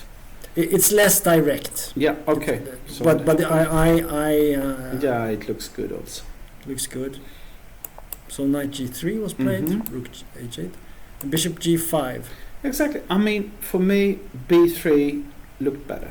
But now he plays b3. Okay. Yeah. Take. So then he took here. Mm-hmm. Take Wait. Why not take on? a2 maybe Yeah. or c2. A2 was my idea, but. Well, actually he takes on c2 Okay. a couple of moves. Okay. So we could analyze this for Sure. ages. Yeah, we can. And there are so many moves. But Mhm. he took back, and it's important to note that white in this position after 25 moves have only 1.5 minutes left on the clock, and he has Should be- 15 moves to make. So it's should be winning on, easily. on the clock it's lost. Mhm. But Tiger has only 8 minutes. Okay, but it's still better. But 15 moves is 15 moves, and Mhm. as soon as you think for like 5 hours, you're suddenly in We saw time. Bassam doing. Yeah, this happens very easily. So he takes d5, white played. Mhm. Take on c2, Mhm. bishop takes c2, rook b8. So now Mhm. now there's a mating threat, and of course white has to play b3. That's the only move in this position. Everything else loses on the spot. Mhm. So he played this, and bishop takes d5. So this is the position. So white has but okay, black has an attack on b3, but white has actually managed to open up some lines. It's not So complete. knight g e4. Yeah, it's not completely. Can you take on b3? Yeah, that's what I'm thinking. What happens? Well, there is knight f6. at Ah, some knight point. take f6 and king d8. You can take with a knight on b3, Right. and the bishop is hanging. Okay, I Right. see. Yeah. You get. And if you play king e7, you can take on d5 Bishop with check. e7. Yeah, he played bishop He's e7. fighting quite well. White Rook in a way. g3. Yes, Yeah, at least doing something. but this still looks like it should be good for black somehow. Of course, but I mean, it's not. Maybe rook h4. Can you do that? Yeah, maybe he took on b3. But rook h4 is logic. No, okay, you have rook g8. Okay. Because here you want to, add on pressure, and it's the rook on h8 Yeah. not doing so much, but the But now his problem now is that he cannot really take on b3, right? Because the rook is protecting. What about king f8? That was the move he played. Oh, he played, okay. Yeah. Good move. So he has to be a little bit careful here because he wants to maybe move the rook up. Mhm. And he wants to get out of this check on f6, I think. So he played king f8. I agree with you, it looks quite good. Also because there is no checks on d6, f6 Yeah. and so on. Yeah. Queen e2 was played. And now rook h4. Mm-hmm. But now he had this threatening mate for the first time. Did you see this move, Tiger? You have to ask him. I don't know. No, because now he played rook e, queen, king e8. So this was not... So something went wrong. something wrong. And we said he could wait. Maybe he could also add on. also look at Black's time here. Mm. Well, okay, here he has 5 minutes Mm-hmm. for 12 moves, and then he plays some fast moves. Mm-hmm. But there, king f8.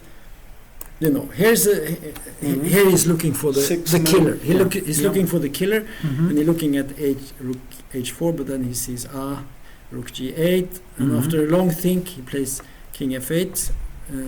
It's a long think if you use 2/3 of your time. Oh my God! Yeah. Yeah, and Suddenly now it's equal. queen e2.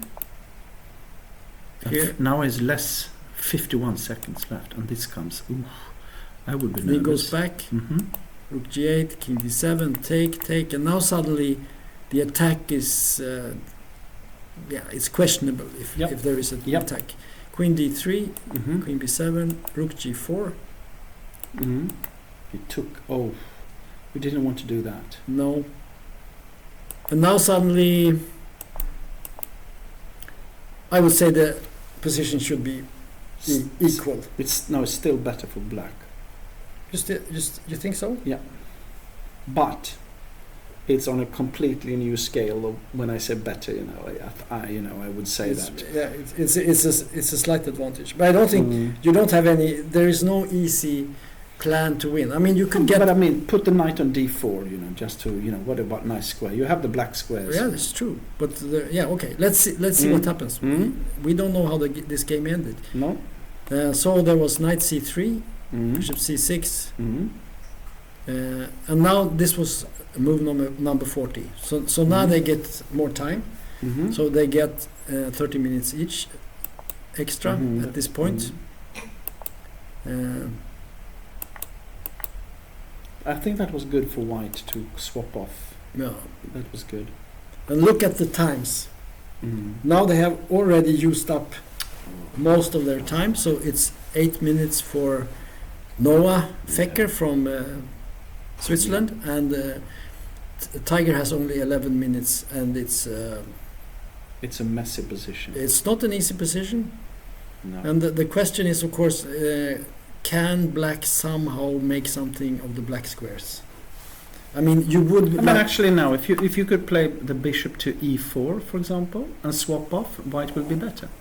Yes. And I'm saying, what could black do? I mean, one idea would be to maybe move this bishop and get it to d4, something like that. That would be nasty. Then it would be much more difficult for. But your problem right now is that the other bishop is hanging, right? So what can you do? What do you mean? What, bishop c5?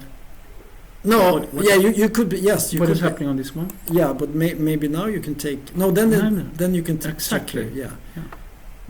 But could you play bishop e4 here? Yeah, that was my idea. That's the problem, right? Or maybe you can take actually. No, you cannot. Probably not. But what can you do now? Knight take. Then there's bishop d4. Yes, and king c2. What about this position?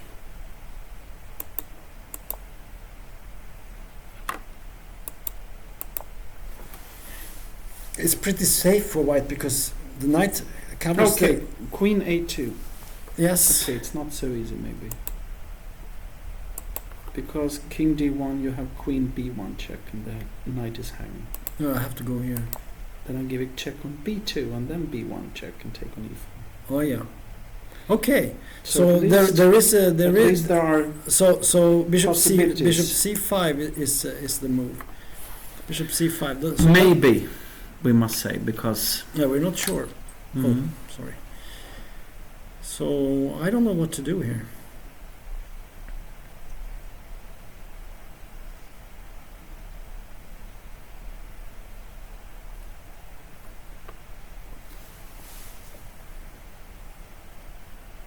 What about knight to a4? Yeah, this is a possibility. And then bishop d4, then queen, simply king a2. Yeah, Is this possible? yeah. Because if you get opposite colored bishops, I think it's should be well the open black king and everything. It should be a draw. So the question is if there is something here. Let's say check. I think that this is okay. King a2. Can you go to a3? Even. Because now I have maybe queen b4 check. But you know. But then black might have some chances. Yeah. Because he can take the eve pawn is a pass pawn and g4 is hanging. Okay, some chances Yeah, actually. it's not so So clear. let's go back to bishop c5. I want to see this position of a bishop c5 because I think the Tiger would have played it immediately if it's a raw strong move. Maybe there is something. There's something we are missing.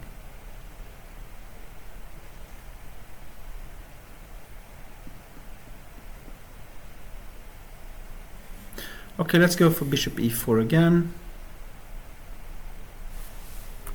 This bishop, you want to do that? Really? Yeah. Yes. I have one idea. Let's see that. So we took it. And then if the queen takes, bishop d4, queen c6. How is this? How's the pawn ending? Yeah, what do you think?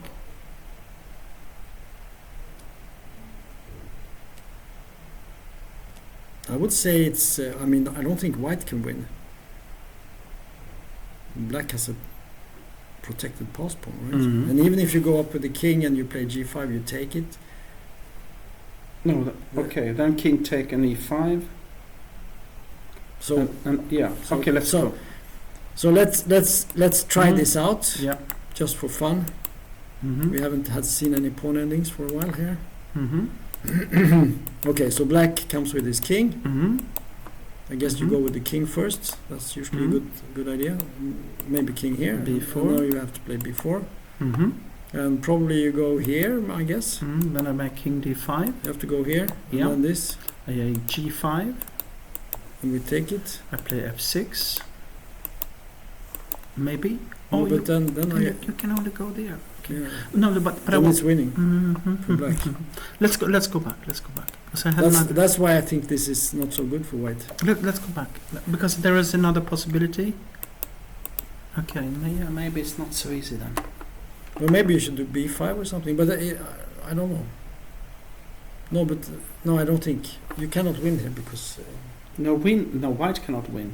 no, that's what I'm saying. But maybe black is winning. That's the point. I think that's the only thing we are up to. Yeah, but how do you do that?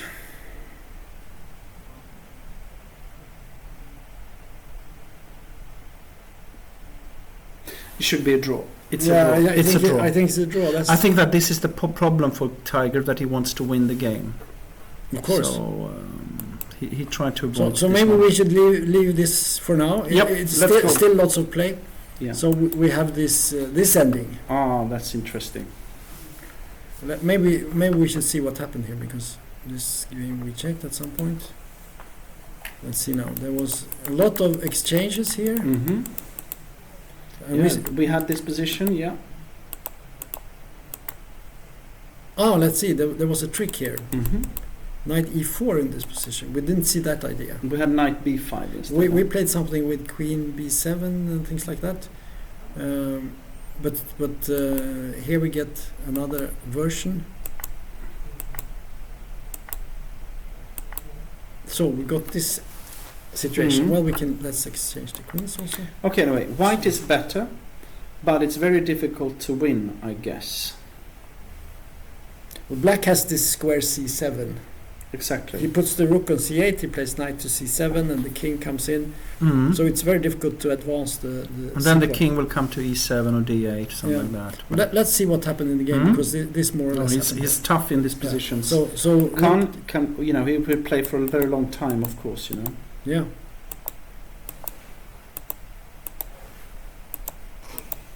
Yeah. Yeah, you can see he's making progress in one way, but always spin off. So we get this. That and- was not a clear, you know, that was not an easy choice, I think, because normally bishop and rook are quite good together in an endgame. But on Yeah, but but- if black gets his king to the knight, it's very difficult to of course. get anywhere. No, it's. So anyway, okay, he so- took. so in the game he took Mm-hmm. and he moved. He's trying to, trying to dominate. dominate the knight. but So here we have the possibility to take on c6, but that would be a big mistake, I think, of course. because the king comes to b5. Is that the case?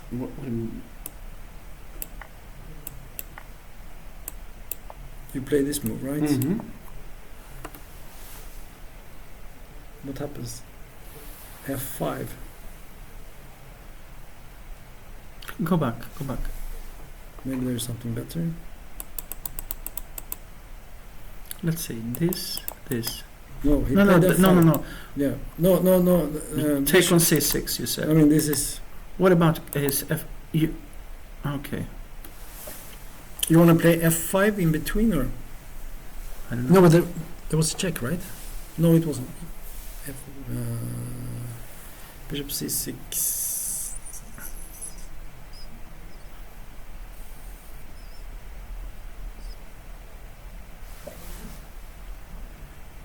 Maybe you can. Can you make a draw with h5?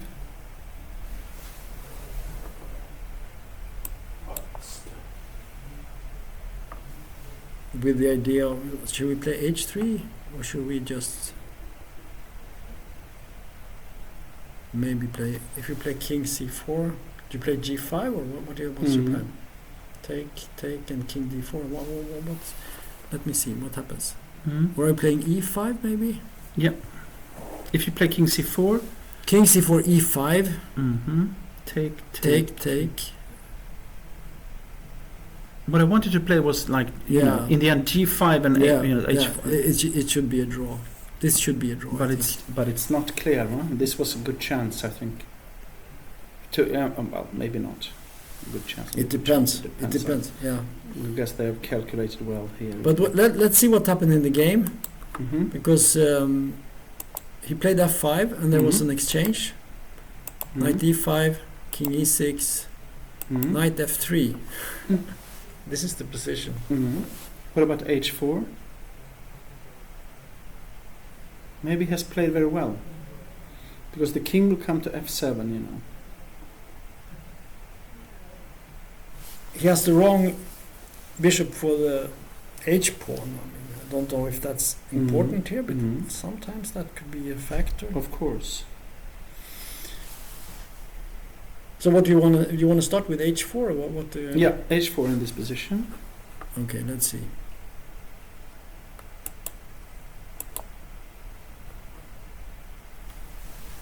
Hmm?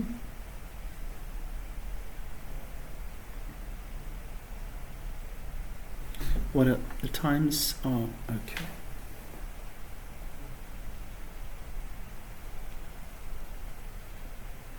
Is it a check on d4?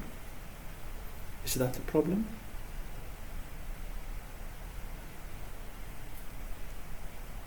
Yeah, knight f5.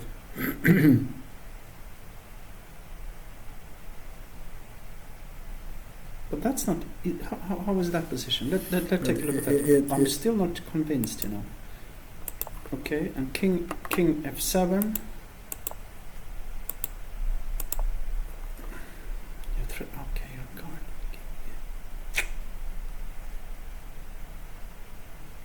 It should be a draw, I think. Mm.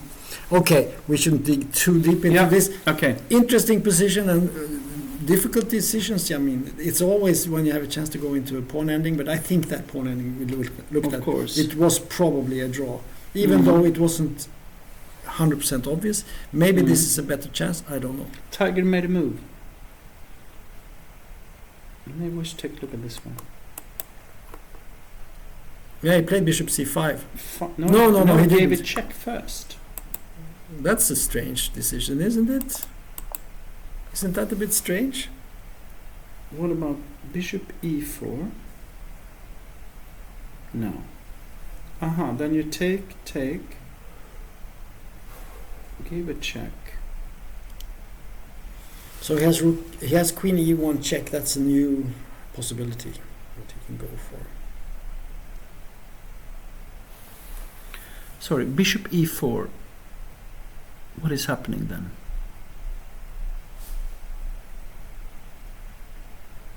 Okay, so bishop e4, But then he bishop can take.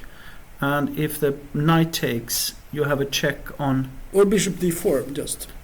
bishop g4. Bishop Yeah. d4. And maybe b4 in that But then position. maybe you can take on f7. What about b4? He played bishop e4 What about take, bishop d4, b4? also. I wonder if he has got any advantage here at all. He has to watch out so he doesn't 3 minutes. give. Is there any increment? Yes, I 30, mean, 30 seconds. But there is no... you mean, no, they had... this is the final... Yeah, they got the 30 minutes. Exactly. And that's the final... then they have to live on the increment, as they say. Live on the increment. We have a result. In Joar's game, this rook ending was quickly decided and resigns. Yeah, this I understand. So there was nothing. Okay, so You have two games left, or? yeah, we have two games left, and we have Tiger fighting. He had such a great position. It's a pity, isn't it? Of course. It must have been good for him somehow. Yes. But I have to say, the defense by White was impressive. Actually, it was. From a position that looked like Yeah. he had completely misplayed it. Exactly. Still, it all worked out somehow. When he opened the G file with this G takes H5, you said it's a ridiculous move or whatever you said. I don't understand anything. But finally, everything worked out for him. Isn't that strange? Yeah. And then we have it's this one. I think a draw is not. But the thing is now, I think White has got some chances here, maybe even, you know. Yeah, you have to watch out. You have to watch out because after takes a knight take. Because if you give a check on e1, then you have king c2, and there is no more checks. That's true. But I was thinking, what happens if you play this move? Because if you now take on f7, then you can take the knight. Now, if you take the f6, what is happening then? But I don't believe that. Do you No, you believe don't that? believe in it, but I just find it difficult to believe that this is possible. Maybe it's possible, maybe it's good. I don't know. But let's say we could check on e1, let's say, hope for king a2. Now we have to go to c2. No, you can play queen c1. Ooh, I missed that one. king c1, Queen c1. queen c1, sorry. Yeah, so bishop takes...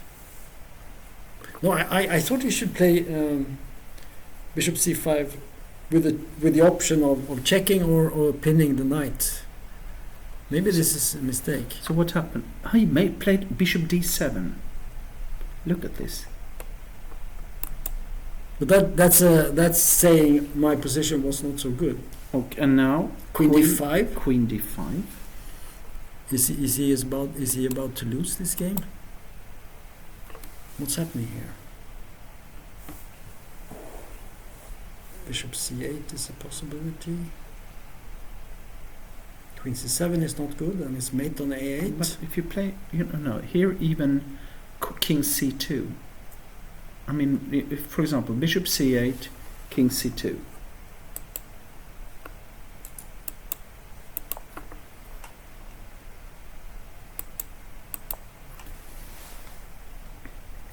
Now you're threatening to play maybe knight to a4. Also, queen takes f7 is now yeah, it's a real threat. Yes, that's possible. right. That's right. Okay, maybe bishop b4. Maybe bail out, but then you take and you play knight to d5 or d5. something. And white has got an edge. White is playing, yeah. White is playing. Or maybe even to play, if you bishop b4, take, and bishop d5, and you will have a pawn more in the position. Right. The bishop d7 move I don't like so much. No, I don't think he likes it himself either, but maybe he felt that this was his only move. So was it so clear? Let's say we take here. A knight takes, right? Was there nothing here? Probably not. So let's try it again. This. What did you do? Knight d6? Take f6. No, you took on f6. Knight takes f6. But maybe you could you have given a check and then knight to d4 instead? If you go back. What do you mean? Instead, in this position, after take, give a check on e1. You like this check? Well, I don't know what to do. Well, it's just a way to. So we go here. And now bishop d4.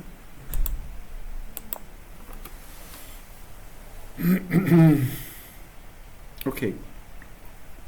Because. Yeah, now we get the position I was looking for, but there was queen c1 in the other line, and we didn't have that here. So. Yeah. I mean, take on f6. Maybe then we have a lot of checks, right? Yeah, I mean, I guess it will be like. I'm sure it will be like king to d1. Maybe we check here. Yeah, I think. I mean, it will be a draw. This is a draw, yeah. This is a draw. So maybe he should have done that, but he played this move and he invites. Probably it's still a draw. Maybe I think maybe you could go king c. No, you can't do that. Okay. Yep. Well, this queen move looks pretty obvious. Pretty obvious. Is there something we have missed here?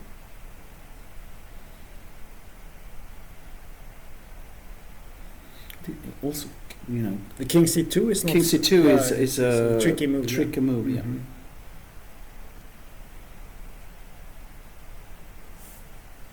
Okay. So I think we will have a small break. Yes. And we will see what happens here. It became a here. draw. Khan's move. Game. Maybe we just take a quick look at this one okay, before we okay, make a okay, break. okay. Aha. Let's see what happened. Let's see what happened. Okay. Knight d5. h4 was best. Okay. He played this move. I could have played king h4. h4 down immediately was. And now we got this line. Yes. That we checked. Mm-hmm. And yes. Of course, this is a draw. Yeah. So Okay. it's a draw. Goody. Yeah. Okay. So. Okay, we will take a small break. Thank you.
Okay, we have come to the conclusion of this webcast, and the last game between Tiger and Noah Fecker ended in a draw, and we will just quickly see the last few moves here. After bishop d7, Noah played knight to d5. There was bishop b5 and b4, which was a mistake. According to the computer, you should play queen c3 in this position. Tricky position, but of course it could be a good ending for white somehow. But after b4, bishop takes d5, we get an ending with opposite colored bishops that is completely drawn, and that was the end of it. So exciting round, and tomorrow at 2 o'clock we will be back, and see you tomorrow. Thank you.